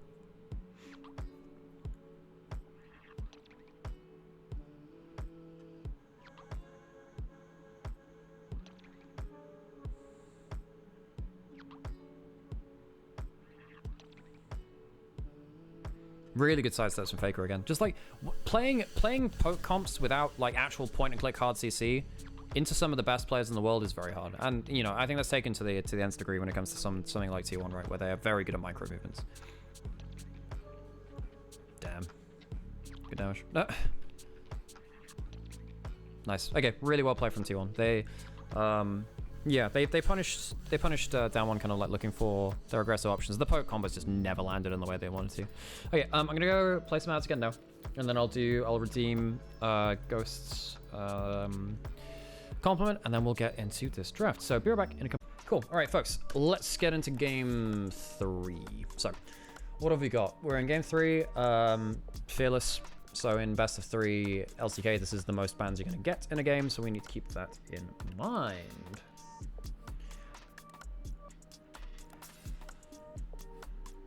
Aurora banned away. Yeah, Aurora's just basically been perm banned, hasn't it? We have seen it get through an LPL, but I think in best of 5s you'd normally let this go through. Some OPs go through a little bit more. Is Skarner gonna be banned in game 3? Are we banning? Surely you ban Skarner, right? Vi is also available, which is very warping. Do you want to give up Skarner for Vi? No, so they give away. They take away the Skarner. Vi's up. Vi should be punishable as a first pick with like really good anti-dive stuff or very good level 1 invade stuff, because you just yeah. But there's no Renata. There's no Zyra. Well, Zyra's gonna hit and miss against Vi. But now you're afraid of what? Talia Ari. We've seen some Vladimir and stuff like that into it too. So what do you do as T1 now? What are like your defining things? Poppy is good. I actually let Poppy as an answer. That's good. In terms of like Vi answers, that's an alright one, and obviously that's a triple flex. You can throw that around the place. Azir's okay into Vi as well. Yeah, that's fine. So what are you doing now for Showmaker? Do you want to go Talia because it's no dash? Doesn't do that great into Azir. You can play Ari LeBlanc, but it's kind of sucky into put into Poppy. So you're going to play Vi Ari, but play it a little bit more conservatively. Okay, so you got your first kill reset for Jinx. This is good comp, and there's no Varus, no Corki, no Ezreal, no Ashe. So that's a lot of your lane dominant champions gone. You can still Caitlyn or Jhin. Caitlyn or Jhin. Choose to go for a top laner instead. I mean, Jax is pretty good into Vi Ari, because he pops his ult E, and then it's kind of harder to kind of just immediately kill you. You could have gone Renekton as well, I suppose. You ban away the Gnar. Actually, you're happy. Yeah, I mean, I think... So there is a bit of a worry here, because if now Shiwa goes for Renekton... Was Jace available? No, Jace is played in game 1. If you play Renekton, that's the strongest early topside you can basically get in pro. Vel'Koz would have been fine there. I think Vel'Koz is quite risky into Poppy, but it's good. Actually quite good with Vi though, because yeah. The problem with Vel'Koz is that sometimes your engage range is a little... like, Ari can get to a target even further away than Vel'Koz can. Because if like Azir shuffles back and Vi's ulted them, Vel'Koz can't always reach in time. You have to like flash ult instead. But yeah, I think Vel'Koz has been hideously underplayed in pro history. Especially around like season 5, 6. When Azir was like first released. Vel'Koz was very good into him. Okay, anti-dive Xayah gone, which makes sense. Yeah, that's a point. Why the hell didn't you Xayah on 3? There are other top laners you can play here, I think. And you got pick 4 as well, so they can't, like, double ban then pick. I think you pick Xayah. I think you should have 100% picked Xayah, though. Because, you know, Jinx is, like... Yeah. I think Xayah would have been really good, though. I guess Jhin can play at longer range, and, like, Jhin can outrange the Vi engage. I guess that's okay. Maybe I'm going too hard on the Xayah thing. I would have liked Xayah on 3, but then... So now you've got Sion into Jax. So Jax can actually struggle to get through Sion now that Divine Sunder has been gone for so long. And then you got Braum, which I suppose is a takeaway from T1. And your engage is now only... Well, you have Sion Vi. And Braum does actually help the Sion a bit.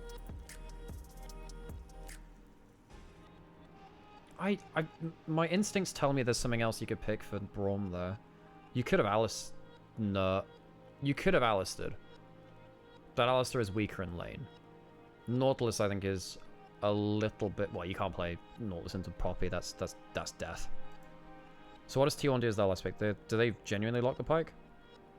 I mean, it's pretty good into Braum. Oh, yeah, there's the Elise support being hovered over. I mean, Elise would have been okay, I think. You can repel out of the Vi. But it's quite hard to, like, deal with the Sion where, like, you go up out of the Vial or something, and then Sion just charges a Q on you and you hate yourself quite a lot. Okay, so you lock in that Bard. Bard is good long-range engage onto Jinx. Not... I don't know, but, like, what happens if Bard ults the Jinx and then just, like, Sion and Braum stand in front of you? Hi Nymaera, glad you'll be on the LEC. Are you doing mostly desk or caster? This weekend I'm doing a day of cast and desk, so I'm casting tomorrow, then I'm doing desk the day after. Beyond that point, as far as I'm aware, it's a mix of both, and it will change depending on what they need me for and what they think I'm really good at, so. Or what I'm really bad at. I don't know. We'll figure it out. We'll figure it out together, I guess. But yeah, yeah, so you'll be hopefully seeing me in both. I enjoy doing both. I like casting quite... Obviously, I like doing casting quite a lot, but desk is very creative as well. So, yeah. Yeah, we'll see how I best slot into it. So they banned away the Lulu in the second round. Yeah, Lulu would have been really, really good, actually. You could have gone for another Enchanter, I suppose. You already had good frontline Scion. And the Enchanters do tend to be pretty lane dominant. I did have a guy recognize me in the airport a couple of years ago, and yeah, I have actually been recognized once or twice in terms of fame and whatever. Yeah, I'm a little bit worried about that Bard. Bard is not awesome into Vi Ahri because they can just kind of like jump out of your ult. And even if you hit someone, I'm pretty sure that just Braum Sion just jump in front of the target, so you don't get that much value from it. I guess you can get Jax trying to follow up with a Counter-Strike. Jax is not awesome into Ahri either. Like, I'm happy playing against Jax as Ahri. Because if he just leap strikes with his Counter-Strike up, I tend to just ult back, and even if he catches him with a stun, I tend to live. Also, you can charm him out of the leap strike as well. Normally he's pretty, yeah, normally has to, like, E-flash you to get, like, good value. So we are getting a level 1. Hang on, I gotta change my camera. Camera? Wait, hang on. Maybe that helps. Oh, maybe it's the full screen projection which was doing weird stuff. Because I have like a, when I'm casting games, I have like a full screen projection, so I'm not watching my OBS. I've got like a projection of my OBS into like full screen. Oh no, it's not that. Nope, it's not that shit. I don't know what the hell's happening. I also need to upgrade my PC because it's kind of struggling a bit now. I built this back in like well, I didn't build it. A friend of mine built this for me in 2017, so it's been like a while now. Yeah, okay. I did upgrade the graphics card though. It's 3070. Okay, so we're getting a level 1 thing. Loads of wards placed early on.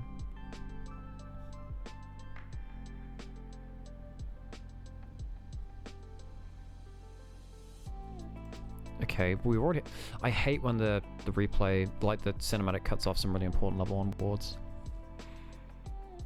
Trading of wards, some defensive ones from DK. They have the Braum, so their level 1 is typically better. Oh, right. Ari's level 1 is better than Azir's as well for this kind of thing, particularly with like charm potential start. Sion level 1 is insanely good. So T1, a little bit risky for them to head in and do that, but they get away with it. I guess they see them, so. Some wards to check out the lane swap now. Do DK want the lane swap? They have a Sion, and they're against Gen Bard, which is pretty good level 1. They're walking over wards, so yeah, no, they want the lane swap, and I think that makes sense with their comp. And what if you can really help it?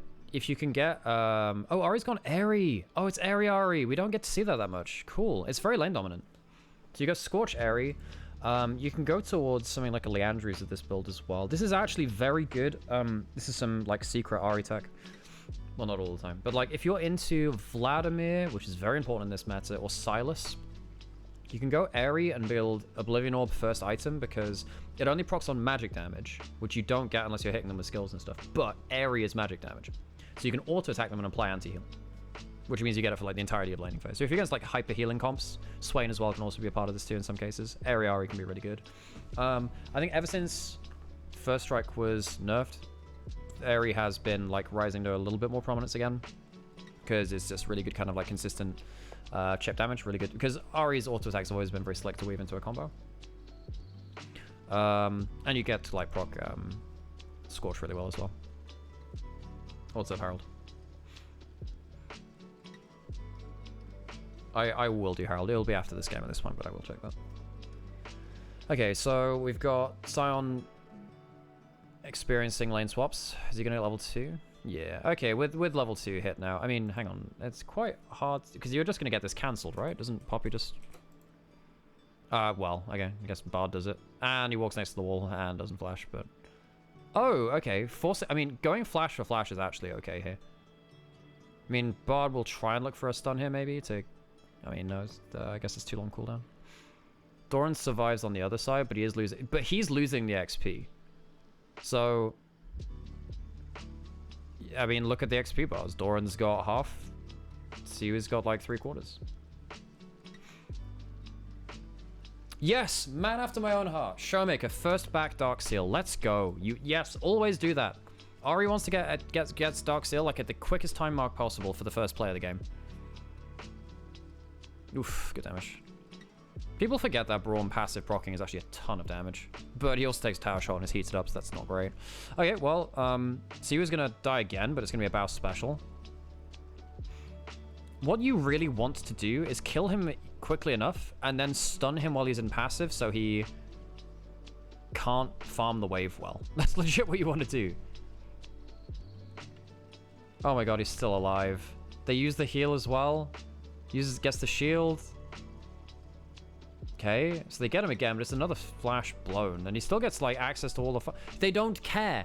They don't care.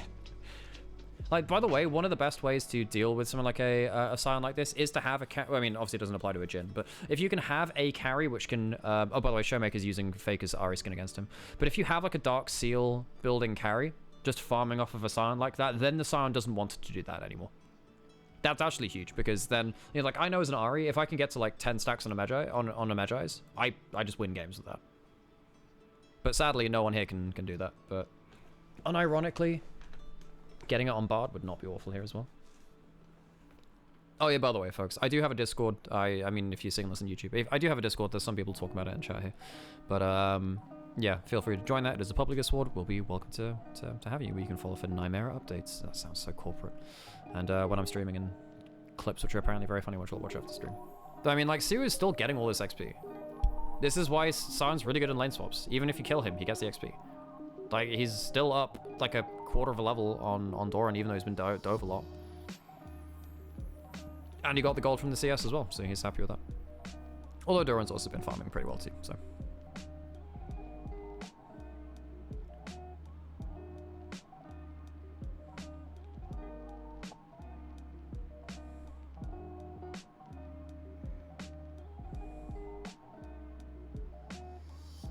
Okay, let's speed this back up.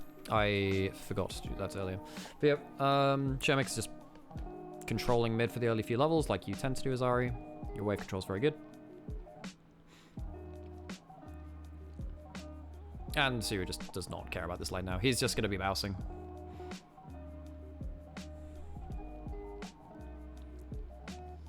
Jhin has early Swifties, which is kind of nasty, but because like it just means you get your fourth shot so much more consistently. Have level 6 for Ahri. This is actually a really important moment in the game. Sion can teleport, Doran can as well. But yeah, neither jungler has 6. Ona will get 5 off the first grub. What's happening with this Q? So they get 1 and they get out with Bard Tunnel. That's pretty important. Bard gives your whole team terrain crossing capabilities. I keep forgetting that the first grub of a set gives you double XP as well for the team.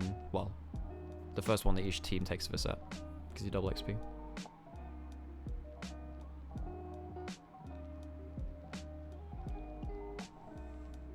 This is also one of the reasons why Sion's good against like a lot of brews as well. A lot of the time they want to walk past the tank and hit the turret.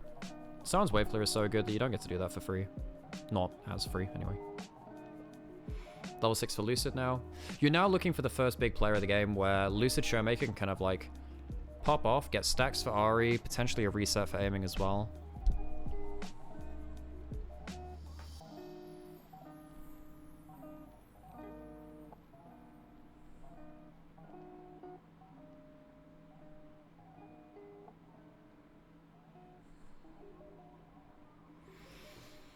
Faker's not really had much to do so far. Well, he might be given a reason to.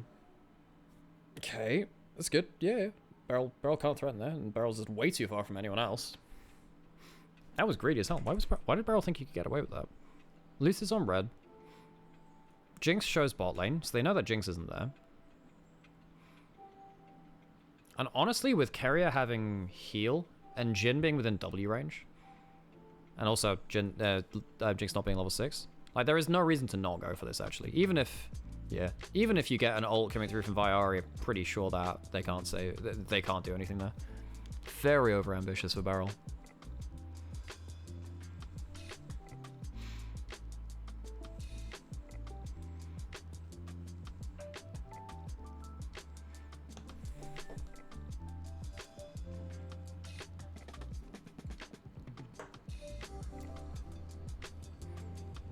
So we're just... Oh yeah, he actually is taking a decent amount of damage now. But like as soon as he gets any amount of... Oh, he's going Fimbulwinter as well? Yeah, good luck, Doran. Tank items are so good right now, and percent HP items are not very available. / good. Okay. Oh, nah, not going for anything there. But that like Sion just as a HP stacker feels really, really good, even with the changes to like death shutdowns and stuff like that, death streaks. I will say Ona's dove Sion, but T1 is still kind of waiting for the hammer blow of mid jungle.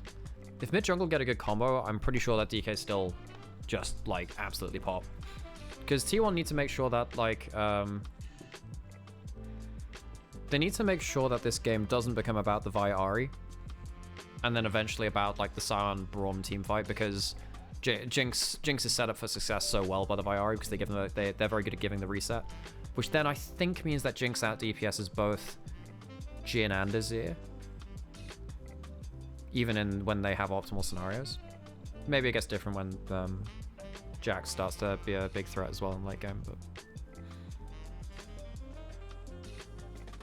Showmaker going for Ludens. Wait, no, he will still... No, sorry, it is still Malignus.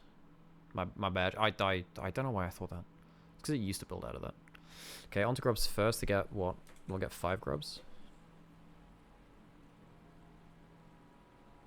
Jack's pushing out side lanes, but like...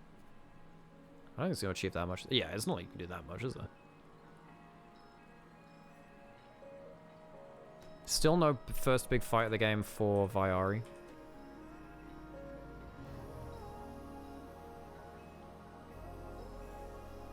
Faker has 1 item as well, so, you know, Azir is actually getting to the point where he can be, like, really powerful in a lot of the skirmish settings, as well as just pushing out lanes and stuff.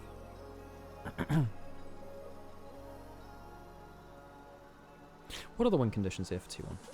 So again, you know, like, there's something to be said about, you know, just avoiding the Viari and stopping them getting their win condition. I don't think Jax is going to be able to side lane his way to victory. He's not actually that great in side lane against Sion, because Sion's wave clear is just too good. Oh, what the hell?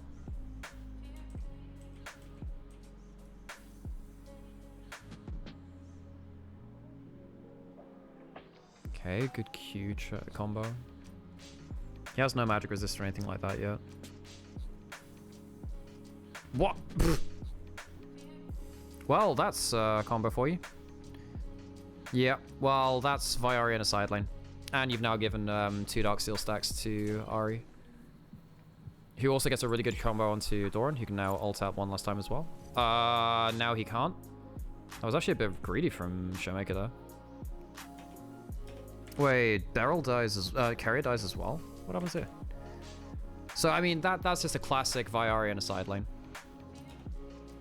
which I think so many teams do not use well enough, by the way. He has no magic resist, no HP. Like that is such an easy kill.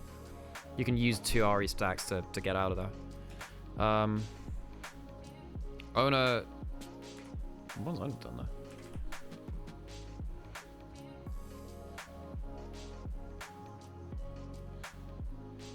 Oh, he gets the flash knockup, but I think Ona thinks he can get Lucid, but he flashes out just before that. Only just gets to delay Beryl instead. Beryl's got the shield up, still has heal as well. Cancels out the Jhin ult with his ult, and you have no damage. Because Doran is only DPSing Ahri and doesn't think you can finish the kill. Aiming is about to get a reset anyway. And now you're going to get, what, Demolish on tower? So that's just... So... The big thing is just not tracking the Viari in the side lane here. So what happens here? Do they just think that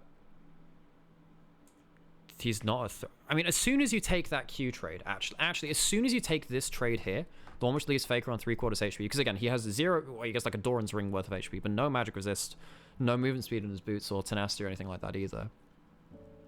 You should now immediately be saying, okay, there's a threat. You should be immediately saying that, actually. So, I wonder whether he could also reaction flash that too.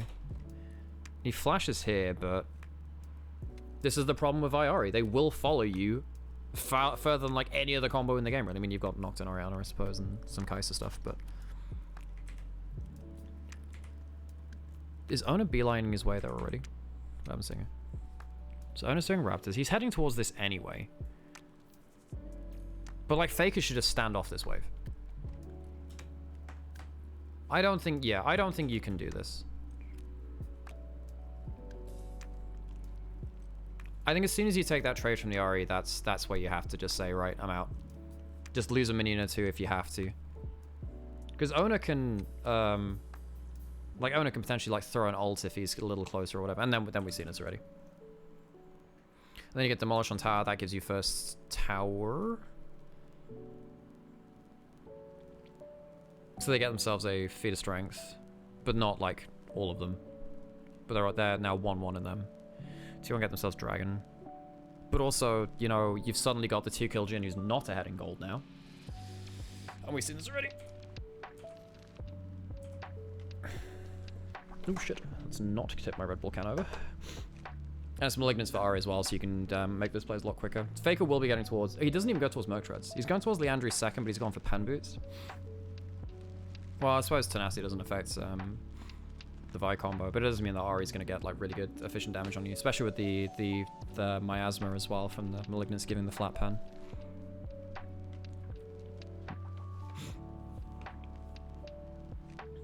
Okay, ult for ult. That's completely a favor issue. He just wants to stop Faker hitting turret here. And also he just uses his ult for wave clear a bit. Okay. Well, everyone's coming down here. That's nice. I mean, it's a bit of a over-engage. But it does stop them from hitting towers. And you have 5... I mean, But now Doran's left alone on top side. That's a big force. What's the map state looking like before that, actually? So you're teleporting in. Jinx has ult.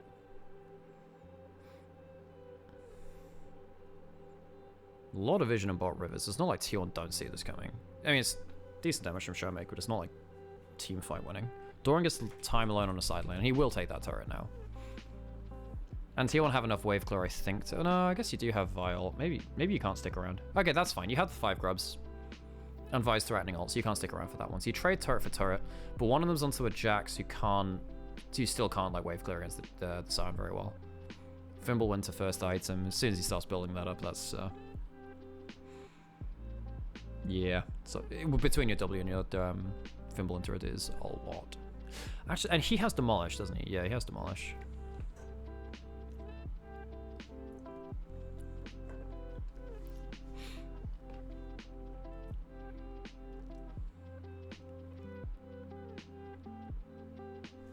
Oh, hang on.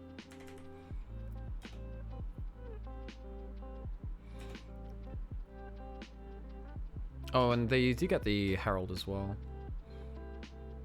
Oh, you get for... Oh, yeah, you get... No, first turret was in topside, so that doesn't count for the first turret. That's a different play. TK get to open up the map more. I suppose taking down the outer turrets means that you get to open up the map for, you know, Vi, Sion, Ahri shenanigans. Yo, where does that come from?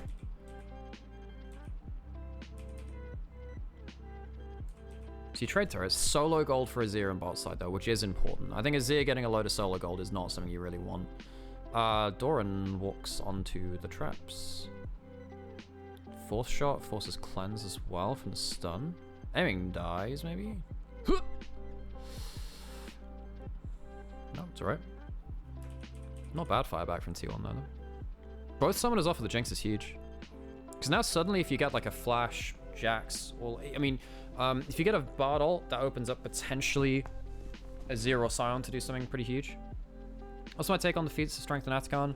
I think they're quite opaque. It's quite hard for casuals to understand them.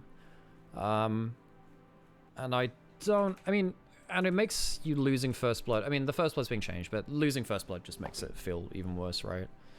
I think the actual boots themselves are more like elixirs or Ornn items, where like you buy them for like instant value, or it increases the max... oh, that's nice. Or like increases the max scaling of the game, like an Ornn item. But like they're not that game changing. But it feels kind of just unsat. Ah, if that hits, that's insanely good. I mean, it would have forced cleanse or flash and Guma like maximum, I suppose. But I think Atacon. I don't like the way it's. I really don't like the GA thing. I think that the GA thing like means that. You see a lot of fights which just feel wrong because people are just like going like lemmings off a cliff edge. And I was like, yeah, that's not like good team fighting. You're just dying or whatever. So that feels a little meh. So I'd like to see maybe the Voracious one changed a little bit. But the Runus one I don't think is bad in terms of increasing neutral objectives and the Blood Roses. I think that's pretty cool. Okay, Lucid really going for this, man. It's really angling for something. And the Dragon's up, and they don't want to give, like, obviously, Soul Point over as well. Plus, it would also give feats of strength to T1. Whoever gets this next one gets feats of strength, actually. Ahri's got Malignant, so ult's coming up pretty quickly, especially at level 2, rank 2 of it. Faker has Sweep. Do they have the damage to get through Braum Sion with a heal before Jinx gets a reset? You don't have summoners on Jinx. Bardol is available, and it's a steal, so they get the feats of strength anyway, and they stop the soul point. Oh. And then you've got Beryl and Siu right in the front line as well, so you can't even just like DPS. You only Bard ult the front line. Doran doesn't get the threat onto the back line, which you'd want. Really good combo from Showmaker, so now Doran's out of the fight. You have massive DPS disadvantage now, I think. Guma does not want to be where he is geographically. I mean, I don't like Doran's... Doran plays this quite poorly, actually. He has flash. He needs to flash this Q or just not be in range of it. Because you need to be threatening aiming. I mean, or you can flash back if you want to and just disengage the fight. Just a counter-strike, but again, like, aiming has 0 sums. This should not be a fight where aiming gets to play it. You should just be zoning aiming somehow. And you can see that Guma just doesn't have that. Like, he's getting, like, hit by the freaking Bash Bros. Wait, hang on, wait. The Faker skin has a special overlay on this replay client. Are you kidding me? Look at this. What? I didn't realize that turned up in Spectator like that. That's insane. I didn't realize that. I even have the skin. I should know this shit. I should know this stuff about my very expensive skin. Although it is worth noting. It's worth noting, this is not actually the top tier Faker skin. It's like the Immortal, like Call of Legends one, but it's not the signature version, which is like the full price version. Because when you destroy turrets and stuff, it has like a barrel almost died. It has like a special turret kill animation-y thing. Pretty sure. Okay, let's go all the way up. And we've already gone through this replay, so we don't need to go through this. I think that yeah, I mean like... Oh, show makes it Guatacan. But, stopping the recall. Oh, stopping the recall while the map's split like that? Yeah, they can't even... Wow, that's mean. Not even being able to... Not even being able to recall into like, defending the 2-lane push? Yikes. And they have 5 grubs too, but the Jinx is very good at killing turrets, and you can just dive the turret now as well, because you have Atakan. And also, one of the big things with the GA as well is that you can just, like, full force for a reset on Jinx, and then just hope that Jinx can, like, carry the rest of it too. And it doesn't even matter if you don't, because, you know, it's not even, like, a full, proper kill. I mean, I don't like the... I think thinking about this more, I think T1 don't have great answers to Sion Braum. That duo is just ridiculously tanky. The Poppy is not a bad first pick answer, but I don't think Ona did that much in terms of snowballing the map.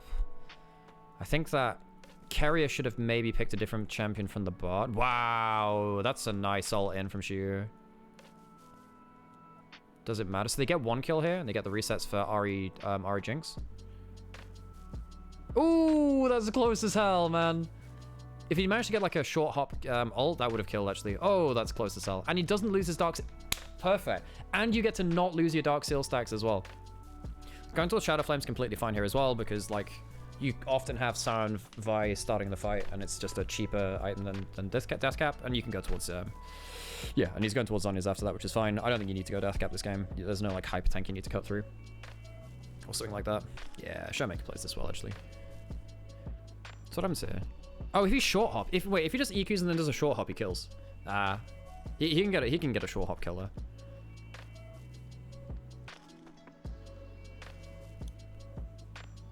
Sion about to cash in on his Fimbulwinter as well.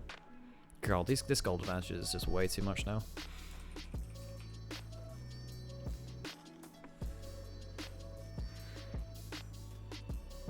Yep, saving Dark Seal stacks. Awesome. Very cool. Very pog. And I don't think anyone can kill the Sion now, realistically. Even though he's only got 1 item. Just Fimbulwinter with like a bunch of stacks. It's a lot. And, you know, even when Sion is close to dying, Beryl just hops in and like puts a shield up or whatever. There's enough disruption from DK. Plus also just Sion shouldn't be the main target. Sion takes too long to kill to be used for like things to matter too much. Aiming has Lord Dom, so he cuts through Poppy well too. Okay. That's what I'm saying. So T1 trying to, you know, deep push a little bit, try and get an angle towards a dragon, I guess. You have to push out mid. Ona's even close. That's a great flash from Lucid. Lucid's been playing so well right now, by the way. You have arm guards as well. Showmaker challenge times it well. If he gets into the roar too often, it's a full shot, maybe he dies. But Showmaker can still go forwards with if he wants. He's got charm again now. Oh, Showmaker, you have charm. You have show. Oh, I mean, that's just greedy as hell from him. He doesn't have flash, but like, oh, he's trying to follow up way too much. Okay, so now he loses his stacks. Well, that's fun. Man, it's so hard for T1 to go up and do anything. Lucid's target selection has actually been very good. He's had a very good game. And the trust that he has from his teammates to just like combo up with him is a thing which they showed quite a lot last year in summer, was just lots of combo based play. Kill into game is fine. And then Jinx just goes to push mid. Maybe you need your Jinx with you there, folks. If Jinx is there, even then that's not great. So just don't do it, but at least call Jinx there, you know?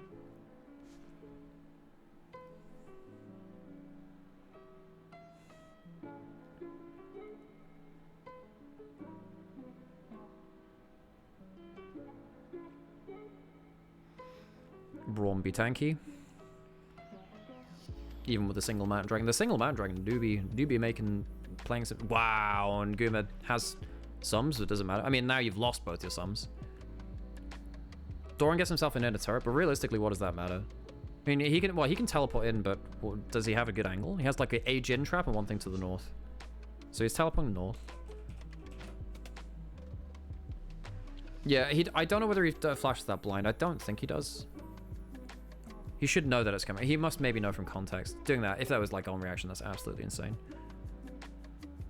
So Doran now no longer has TP, and is also not in the right position to like actually threaten here. Good damage though. Back is actually okay. Lucid, careful, my friend.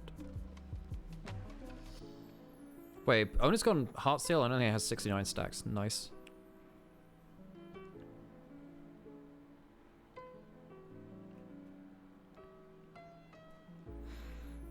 Black Cleaver is really good for Lucid's damage onto kind of the supporting staff of T1 as well. It's like he in a 1v1, Lucid on these items will win against obviously like Bard, but obviously Poppy as well at this point, and even Doran maybe loses a good enough 1v1 to Lucid. Well, maybe with a bit of extra help.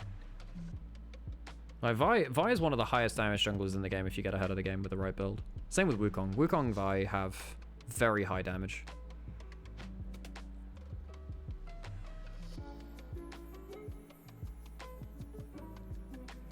Whereas Gumi UC has, I mean, Collector feels. I mean, at least you don't have Fire Cannon. I think if you have Fire Cannon, you deal 0 damage. At least you do some at this point. Okay, starting up Baron. Waves aren't pushed. You're just looking for a Hail Mary fight here, right?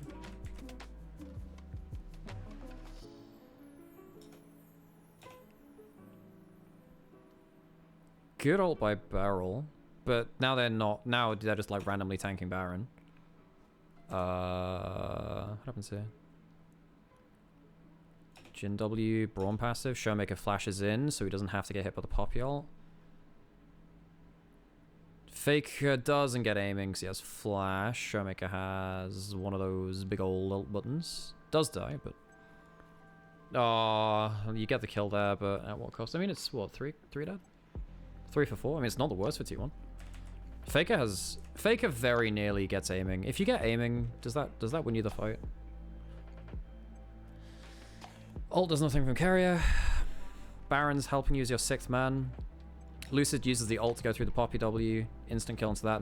No smite left. That's a really good ult into Showmaker. I mean, if he doesn't catch Showmaker, obviously it's completely doomed. If he gets both carries there, that's insane. Yeah, I mean, look at this. If you actually get... He very nearly gets both carries here. Could he have flashed to guarantee it? Does that. Doesn't get... Oh, he does flash there. That's an interesting timing to do it as well, because... He kind of flashes the EQ short, so he gets it out a little quicker. One of the biggest ways to upset people who play against these matchups a lot is to just randomly change the timing by just half a hair.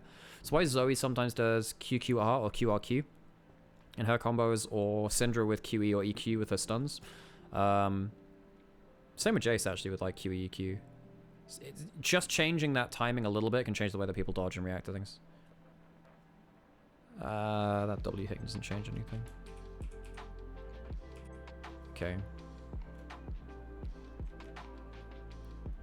I know it's early to say, do you have a prediction for this split's winner in LCK? I mean... I think Ruler Duro is an upgrade over Pays Lahens.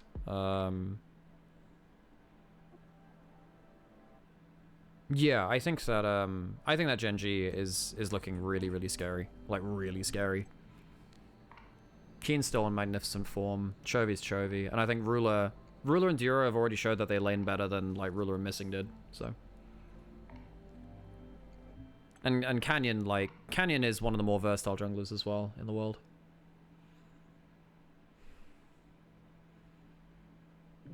Yeah, but yeah, I think it's hard to bet against Genji. But then again, we are 1 week into LCK. Some big, some big meta changes can happen.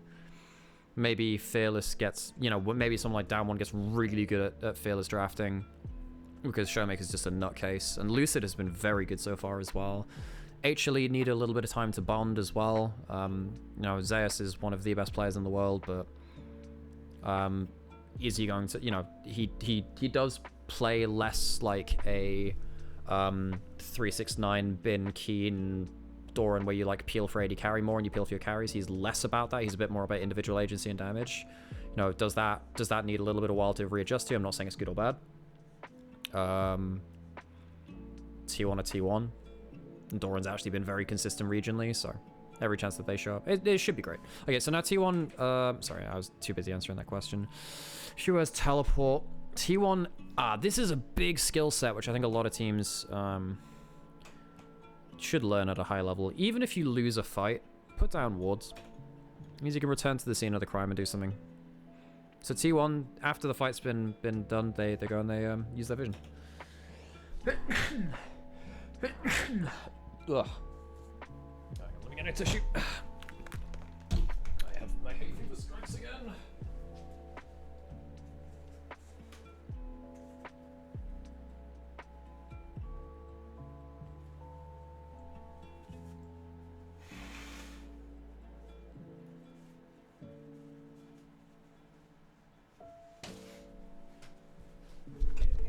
And we're back.